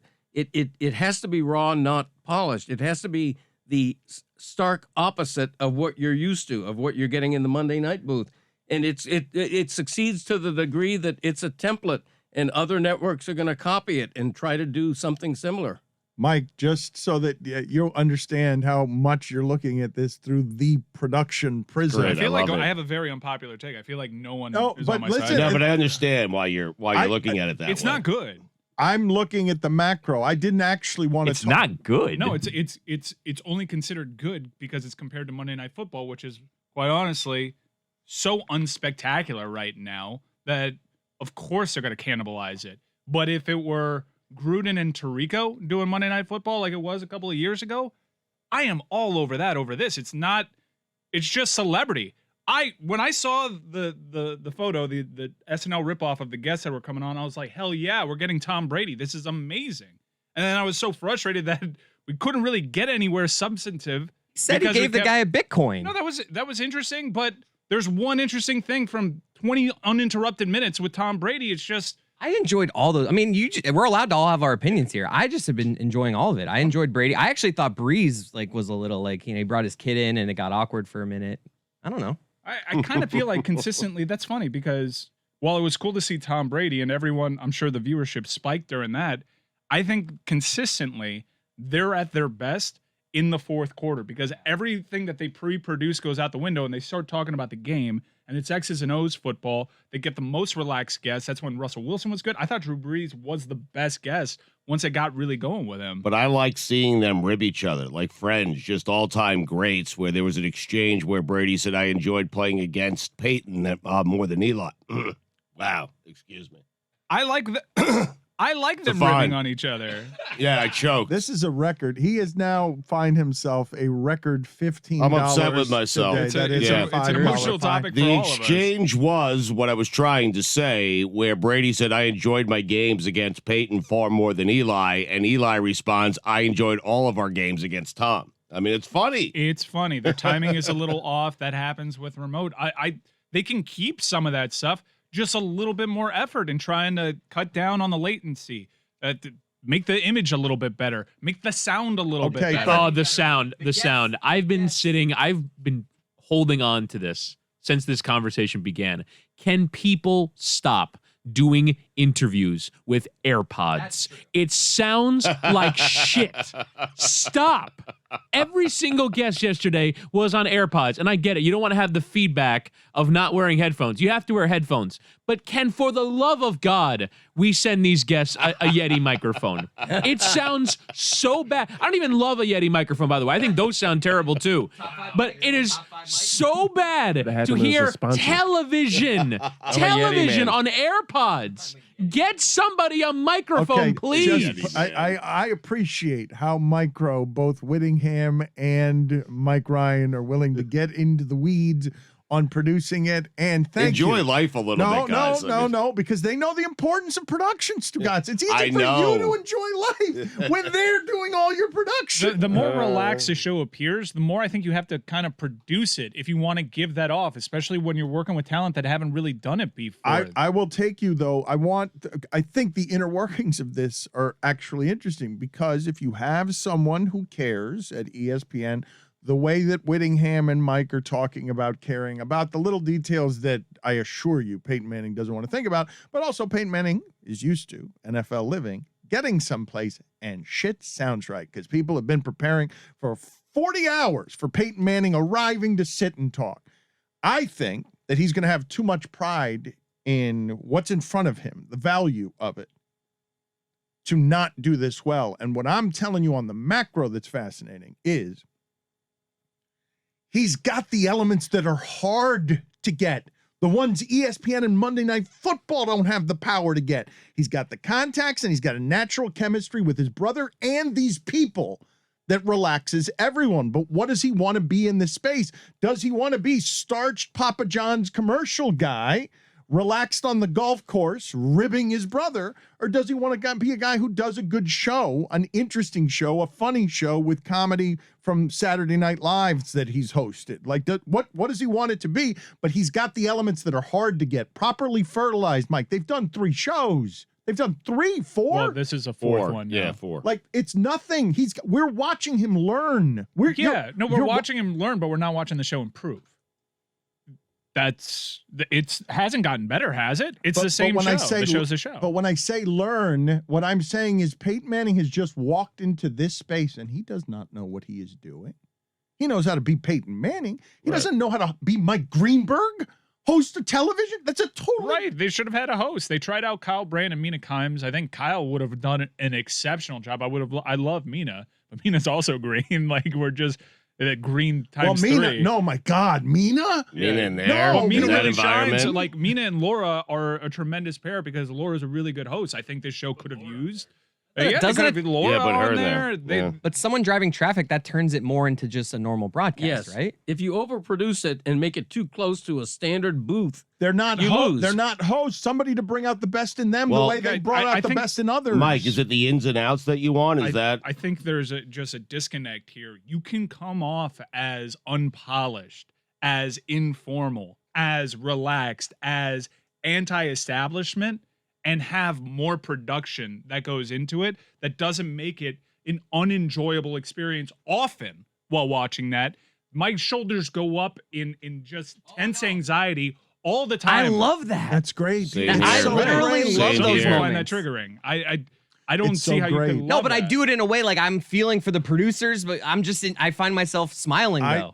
Look, man, the part of it that works for me as the reason that you take the chance is because it's this sloppy art that's thrown in front of all of you, and it's got fame and it's got some electricity. And what are they doing over here? Oh, is it good? I don't know if it's good, but it's better than that. That over there is just, of course, 3 guys talking into a microphone doing it the football way. But Mike is saying you could produce that in a way that it would sound and feel better. No, but if they produced that the way they produced the thing that they're producing, that would replace the thing they're producing. It would. That would be Monday Night Football. I think you come away. That is not a relaxing experience. The only thing about that show that's relaxed is Eli, who looks like he's on gummies. Yeah. There is nothing relaxed about it. And Peyton is revving so high during that. I think if you want a more relaxed atmosphere, it's totally this, Chris. You're right. I was thinking last night, this is Dan and Stugotz. But you want the chemistry. That's the hardest thing to get. Eli being the slacker. Eli, making fun of Peyton for stressing Peyton, why are you taking things so seriously? What do you mean? I'm fucking Peyton. You're Eli. Like, you're still my little brother. I'm the star here. Like, rings, Peyton. And Eli's just lobbing feces at him. Because, like, relax. And he's just doing it to bother his big brother. I think you get a more relaxed Peyton and Eli if someone else is doing the traffic directing. I really do. And I know most of Peyton's career, he had someone yelling in his ear while he was trying to conduct an offense. But it's different on broadcast television. He didn't have to worry about TV timeouts interrupting a play when he was playing.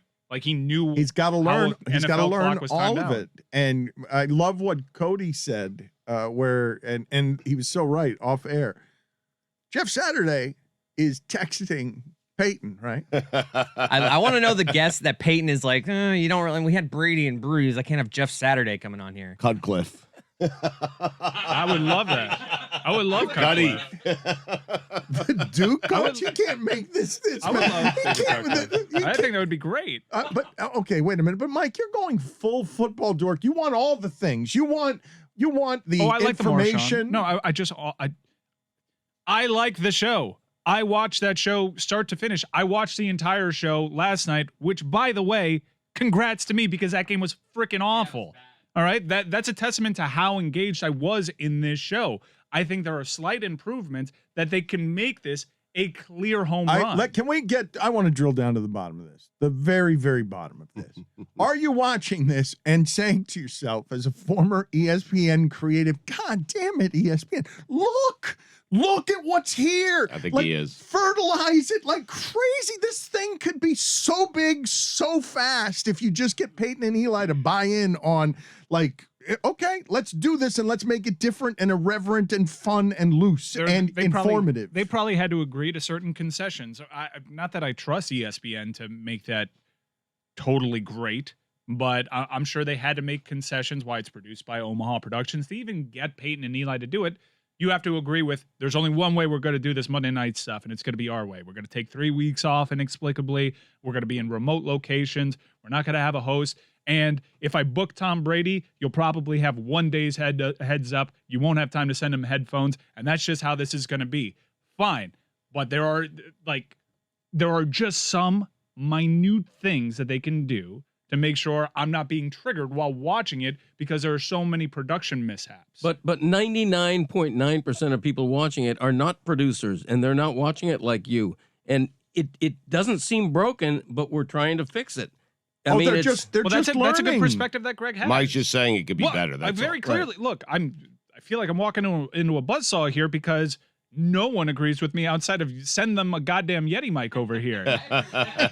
Not even his top 5 mics. I mean, Whittingham, thank you for being a good teammate. I feel like John Hammond in Jurassic Park. Send him a Yeti. This is remarkable. You were a great The only ally person there. that's agreeing with me is a goddamn lawyer. If they sent Marshawn Lynch a Shure SM7, I will fall out of my chair. Mike, Please. All right, Mike, what you are doing is brave, okay? In a climate where I like the show. It's only okay to have one opinion. It's about anything. We all have to have the same opinion about everything. But we were talking earlier, like Stugotz was saying that he didn't care like how much a broadcaster preps, right? But you don't realize that the discernments you make on broadcasters are based on the quality of their prep. You think a show is good or bad based off the quality of But its look at production. him. No, they but- prep by winning 4 Super Bowls. That's how they prep. But Chris, this is the thing with him though. He's always viewing it through his prism, which is, hey baby, I show up, I clap my hands, and let's make some magic. He doesn't think he's produced. Like he thinks he just shows up and is the star. He's one of the most produced talents in the history In of the the media. history of the media. And he's oblivious to it. Like totally. So he looks at it through You that guys are prism. talking What do you about mean? You got those guys there that just show up. Can you imagine if Peyton had Stugotz's attitude, which is, I'm just not showing up Thursday, guys. Like it's gonna be a web of lies, and you guys are gonna do the Monday night show, and you just can't find me because I was lying to Abby at the same time I was lying to my for 3 weeks. I booked bookie. 7 return flights while also booking none of them. So he looks at it through that prism. But the thing that I wanted to talk to you guys about, because it's just got so much potential and so much obvious potential to replace the model. Because what we've been talking, my enthusiasm off it is because we've been talking for so long about whether it's Dennis Miller or Tony Kornheiser. How do you shake at the fabric of how they present to you this conservative sport, its conservative product, by doing it always the same way, with the same broadcaster, Steve Levy and a Greasy, and here's Lou Reddick, and no real innovations when there's no real risk. We're going to stay with your game. There is not another alternative. Now you've found the alternative. It is yours. You can have the playground. You put it on ESPN2. People are flocking over there because it's slightly different and it's a mess.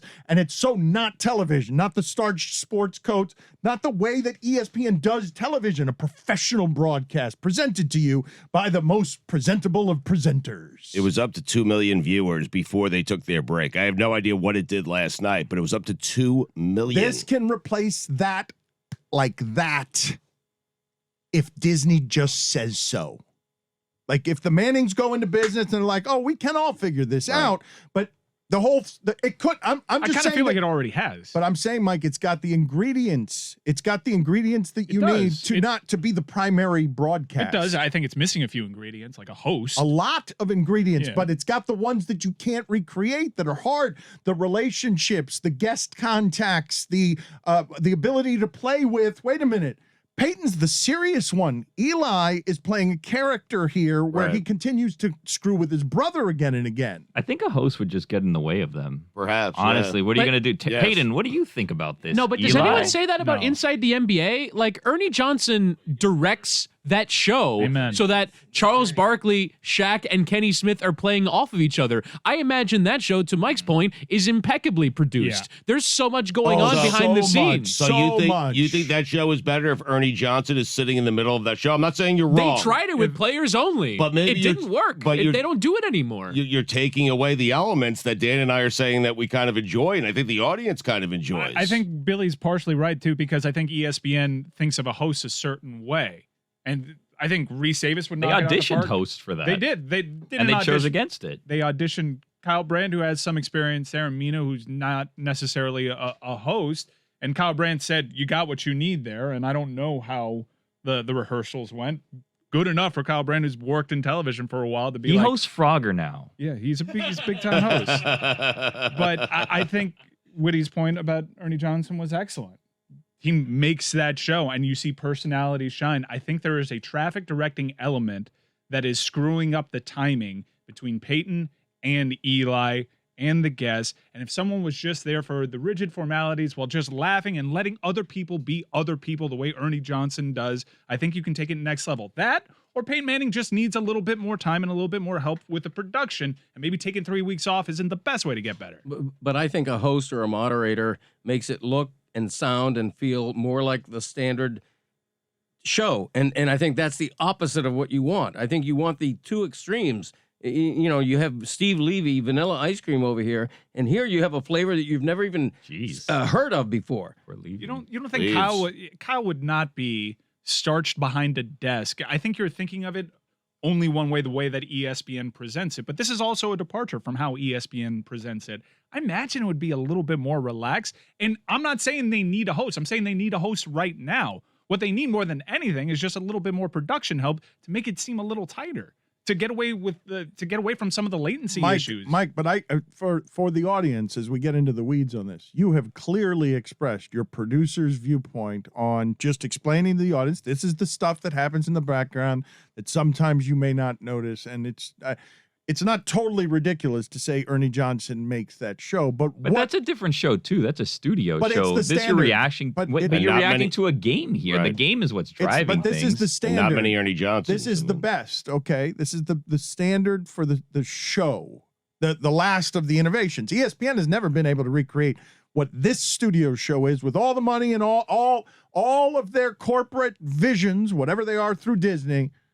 They can't recreate what that show has. That show has a number of different things. One of which is those guys all love Ernie. Ernie loves them. Ernie is there to be their host, literally just allow them to be their best selves in a space that they trust him to traffic, when Charles specifically doesn't go around trusting everybody. But that comes from Tim Kiley, who's their executive producer, and I think that's what Mike is saying. It just needs to be produced, not necessarily a host, you know? Well, whatever it is, it can learn it very quickly if open to the kinds of things that we're talking about, is my point. You can watch something right here happening in front of you that can be what we've wanted this space's sensibilities to be very quickly. If they can manage the egos where the power is on Peyton, what do you want this to be? Do you want it to be what Suits want it to be? Or do you want to really carve your own path with something that you need production help? But you've got all the other things here that would make this, you would be able to make this your brand for the next 15 years if you actually pour just a little fertilizer on this and open your mind. I've got no idea. I couldn't even guess to the level of those conversations have happened, or maybe a producer has tried all of these things.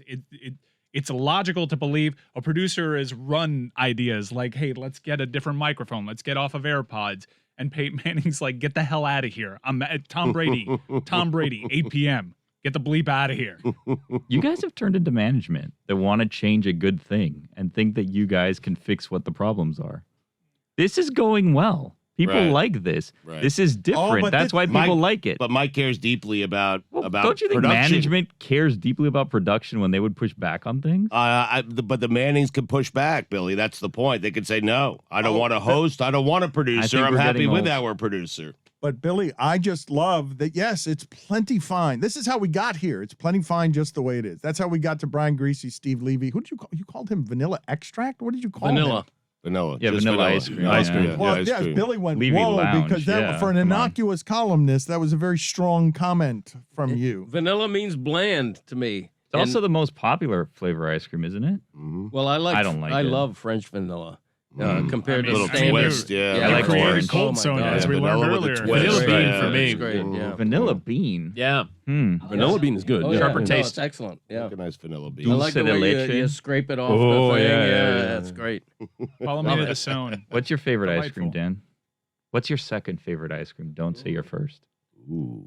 My Dan's favorite ice cream. second favorite ice cream of all time. This is a difficult question because am I allowed to just take birthday cake from Carvel and just have that? No. Doesn't count. No. You'll allow it. I'll allow it. No. You the boss around here? That's a cake. It's not ice Yeah. cream. My second Very favorite ice cream, different. like Cherry Garcia. Okay? How do you cut it okay, with a yeah. do you cut it with a cake cutter or do you cut it with a scooper? No, you don't use a scooper. You use a cake cutter. But It's a There you go. desecration I of would ice use cream. this. there are layers to this though, because even if I go outside of the birthday cake category, I would say that you don't want me to say the best ice cream I've ever had. You just No, want second. the The second. second. Yeah, Yeah, don't tell us the best. Because I would say that the crunchies in the middle of the ice cream cake are the best thing that you will That's find. not ice not cream. ice That's cream, crunchies. man. Come on. Crunchies, yeah. Oh my God! Yeah, Wait, yeah, are you gonna yeah. say your favorite part of a hamburger is sesame seeds? Whoa. You know, those Ooh, also show ouch. up in poop. Mhm. They do. Not the crunchies. Sesame seeds. Yeah. Can Nuts do. in Can I general. get back to you? Can I create my list of 45 favorite ice cream Mhm. flavors Wow, and then 45 count down flavors. more? Count down But more. not number formally. one. Don't Yeah. tell Well, us because number one. I need because I need to figure out how this goes. What do you have a ready-made answer for the question being asked of what is your favorite and your second favorite Yeah, I ice do. cream? Sure. Not your favorite. Yeah. My second favorite would be the aforementioned, vanilla, but not standard vanilla, like French vanilla, heavy on the bean. And of course, my favorite ice cream of all time is maple walnut. It brings me back to New England. I didn't want to hear it. Yeah, we don't want to hear your favorite, just your second No one else. favorite. Oh, But it's a man. good No one else choice. should Good have choice. I misunderstood the Follow game. the I'm sorry. rules. Okay. I'm sorry. I misunderstood. You the said rules. Steve Levy. You took him out with a bomb, Right. saying that he was vanilla. You did not mean it's because he's popular or one of your favorites. Right. You were slicing Steve Levy, but that has been what the broadcast is when brought to you by corporate interests. Yes, he's a professionally bland. I mean, he's not bad at what he does. He's perfectly polished. He's very polished, which is what the Mannings aren't. But they tried to get Manning for that booth. He was too big for that job. Think about that job. That was Gruden's job. It's a giant job. He's like, I do not have time for it. I'll give you 13 weeks, not 16. I'm taking 3 weeks off.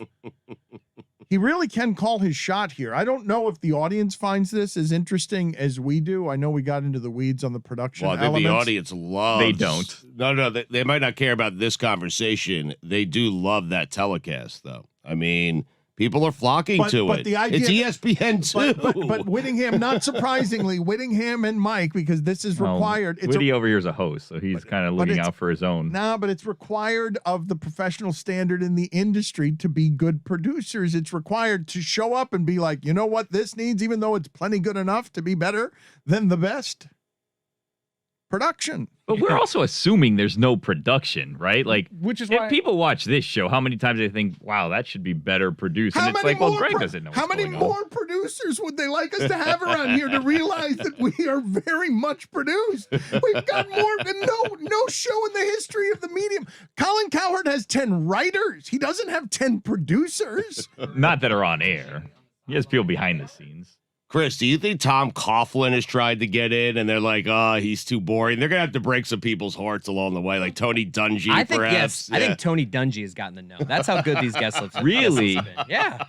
I think Tony Dungy got it. Yeah. He's a backup. I bet you they have a fifth guest, Right. like just in case someone. And I bet you Tony Dungy's. I think he's going to start going to celebrity, like Celebrity Yeah. Beyond Sports. Makes I sense. think why not go first and second quarter and talk to your Hollywood friends just because you're Peyton Manning and you can get them? Like, if you want to keep throwing star power at this. I don't think Tony Dungy owns a TV. Wow. Like, I don't think he watches any TV. He happens to be on it, but I don't think he watches any TV. You have Coughlin owning one? rabbit ears. He for sure has a For transistor sure. radio. There are channels. He's got to turn the channel by hand, and there are some channels that are just static. Right. There's aluminum foil on those Oh antennas. yeah, Yeah. big time. What's the rest of that living room look like? What else do you have? Because Well, it's the TV that you open that's in a piece of furniture, right? The console, Magnavox. Yes. We're not getting a flat screen because we paid way too much for that entertainment center in 1993. Also, a bunch of clocks in the living room because you always got to be 5 minutes early. Right. That's right. There's also a record player on the Magnavox console on top of it. In a Barker Lounger. That's right. what color? Brown. Mahogany. Oh, yes. Is there a World War I bayonet anywhere in the home? Hanging on the wall. Yeah. And a bookshelf. Right. War books. War books. All Greatest It's all- Generation. it's all- like it's- 30% authored by Tom Brokaw. There's nothing else in there. Greatest that- well, Generation. there's some Bill O'Reilly. Whoa, come Whoa. on. Wow. Accusations. Just They're great lengths to not tell us your second favorite ice cream. Historian. There's a lamp in there somewhere. Lamps all purchased at an antique sale. Yeah. Did he do that? No, right? He didn't go to the auction or anything like that. People. The missus. Okay, so he's just lending his. Yes, honey, you can have. You can create for us the aesthetic that you would want within the confines of my military schooling. Correct. There's a bowl of artificial fruit somewhere in the room as well. Is Wax there? apple. Yeah. From a long time ago, Yeah. or is it's been there for a long time? It's right? dusty. It's been there forever. It's crazy. Are people still doing that? Is that a thing that people still do? Oh, yeah. Plastic fruit. Sure. A family photo they took at Sears. Mm-hmm. Right. You have Jim Fossil trying to get in there, Chris? I don't He imagine knows. they're friends. I don't. Do they intercom in when Fossil comes over? Is there a gate or anything? I believe Jim Fossil's dead now, so that'd be tough. Oh, really? R.I.P. Oh, Jim Fossil. no. Sorry, Man, Jim. Sorry, this Jim. show was I'm not costing me a nervous at lot all of about money. this. I'm pretty confident Really? he's dead. Okay, let me check. Well, you already killed someone Confirmed. and didn't pay the $50. No, I said it in the form of a question. Okay, so McAdoo comes over. Is McAdoo coming over? No, he replaced Tom Coughlin. So Brunell's coming over. Oh yeah, Jacksonville Coughlin. yeah. And what are they having? Soup? Spagnola. Soup. Also died 4 months ago. Oh, man. Oh, wow. What just happened? R.I.P. Too soon, man. You think David Tyree sent a text? Yeah. Should be a $50 fine for not knowing someone's dead. Really? Yeah, especially What? when you're inside of a couple of months. I didn't know that about Foss. Sorry. Wow. Rest in peace. Whole thing took a dark turn. We It were really all did. having fun. We were enjoying ourselves, and now look what's happened. We were just Jim's rubbing- fossils. we Well, were- I couldn't let that go unchecked. Oh, no. Oh God. What happened doing? there? So- I don't even know I mean, how the that man came died out of 4 my months mouth. ago. I'm sorry. I don't know. Too soon. Sorry. Too soon. Sorry about that. Sorry about that. What, Billy? You explain yourself, Billy. No, you're laughing. No, too I much. just said that's so you bad. Just shout, like what? That's so bad. You shouldn't have. Like why? Like why? Too far. Why? Too far He and too can't. soon. He just. Yeah. I regret it. I mean. No, you don't. I did this time, actually. I was a big Jim Fossil fan. Came out of nowhere, led a team to a Super Bowl. No one had Fossil doing that. Love an underdog story. 6 feet underdog. Oh. An underground story.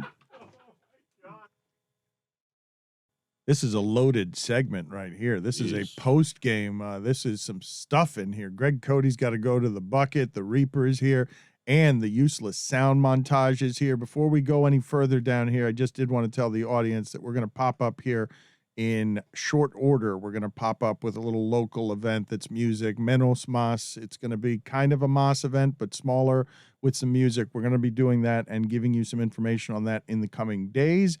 But the useless sound montage is here. Billy is in and out of Monday and Tuesday's show in the dungeon of useless sound.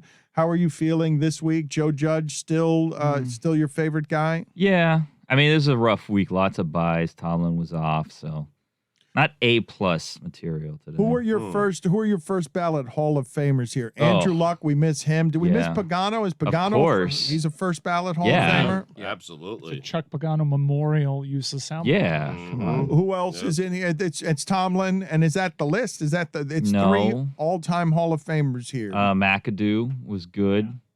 He's no longer there. Zimmer had a run, right? Yeah, Zimmer had some moments. Yeah. And is anyone making a hard charge here this season?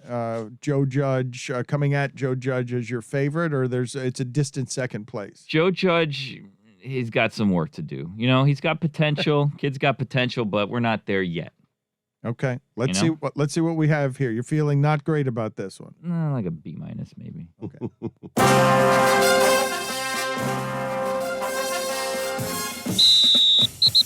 Well, we're having a blast. Winning is fun. That's for sure. Teams that do win games in this league win games for a reason. I don't think there's a secret recipe for, wins. If this does not continue to sting and burn and taste like, then you got a problem. He's dynamic. He's smart. He just makes plays with the ball in his hand. We wanted to do better against him. Obviously, our plans did not work. When you get hit pretty hard, sometimes you just want to lay there. You cannot allow yourself to go numb. You can't. Because I'm not. All it does is just piss me off even more. He's focused on just getting better, week in and week out. This league is so difficult. Any given week, you got to be ready to go. You don't get caught up in the day-to-day roller coaster narratives. That's how the National Football League works. It's always week to week. It's always game to game. NFL doesn't really give a flying excuse my language. It's been kind of rainbows and flowers and awesome for these last few years. This league is about winning one-possession games. I know this. Our guys come back to work. They were ready to go. They believed in the plan. You have to believe in the guys around you. We believe in who we are as a team, what we're doing as a team, and where we're going. Honestly, it's one of those situations where, it is what it is. Yeah, it sort of is what it is. We just weren't good enough, and that starts with me. Starts with me, obviously. It starts with me, no doubt about it. It's just still a game. You got to remind yourself, have fun when you hit the field, and we are having fun. It is something that we're preaching, man. Have fun, have a blast. I think we had 3 offensive PIs right on deep balls. Those don't count as yards, but those are real yards. Those are hidden yards. I'm not going to give away all of our trick plays, but I think there are good ones. Sometimes we run them, sometimes we don't. We're working our tails off. We just got to stick to the formula and stick to the process. Cross that bridge when we get there. Win or lose, you got to come back and be ready to go. That was my first time wearing gloves. We just got tough, resilient guys that don't back down under pressure. Guys don't blink. I want to win. That's at the end of the day, I want to win. So I try to do whatever I can to win. At the end of the day, it happens. We have bad days. Y'all have bad days, and y'all can either get depressed or y'all can get up the next day and go to work. Well, I think what we got to do is continue to work. You guys ask me all the time, how do I see the guys come to work? How can I gauge the mood, in the building? I tell you all the time, I do it based on how they show up to work, how they meet, how their intent and their actions, what they're doing, how they practice on the field. So that's my barometer. That's my measuring stick right there. It's amazing how practice execution becomes game reality. That's a work of art. Who was not wearing gloves? Jimmy Garoppolo, I believe. Jimmy Grapp's first time wearing gloves. You know who the star is? Billy Gill. That was artwork. It was amazing. Yes. It was much better than a B-. And I will say, I think we're sleeping on a real star here. Man Campbell sounds extra man when he's in pain. He's up there and he's sounding wounded, and he sounds like he's getting that sound from the wounded, most male parts of himself to give it to you. It's maximum man. I believe this is a situation where it is what it is. That got me. Mm-hmm. That was funny. You can hear, correct, Billy? You can hear what a man Campbell is in his voice and at the bottom of the well of pain. A broken man. Well, he's not going to go numb. He's not going to allow himself to do that. We know that. I'm worried about him because he has a lot of potential, but we need to win a couple games to keep him around a couple more seasons. He has to win just one this year. It's killing him. It's killing him, right? It's you can hear the pain sometimes. in his I know. But you can hear the pain in his voice. I believe we will celebrate as a show when Man Campbell wins his first game, because it's unfair. He's gone from I'll bite your kneecaps, we'll bite your kneecaps, to weeping in week 3. and now he's out here and you could just hear it. You can look, man, onside kicks, fake punts. I did everything I can, and they swamped me at the end. You know why? Because I'm the Lions, and they're not the Lions. Kitchen sink game. I mean, let's go. This schedule is tough. I'm not certain we'll be able to celebrate Campbell. Yeah, it's gonna. I know. I'm looking at it right now. I know.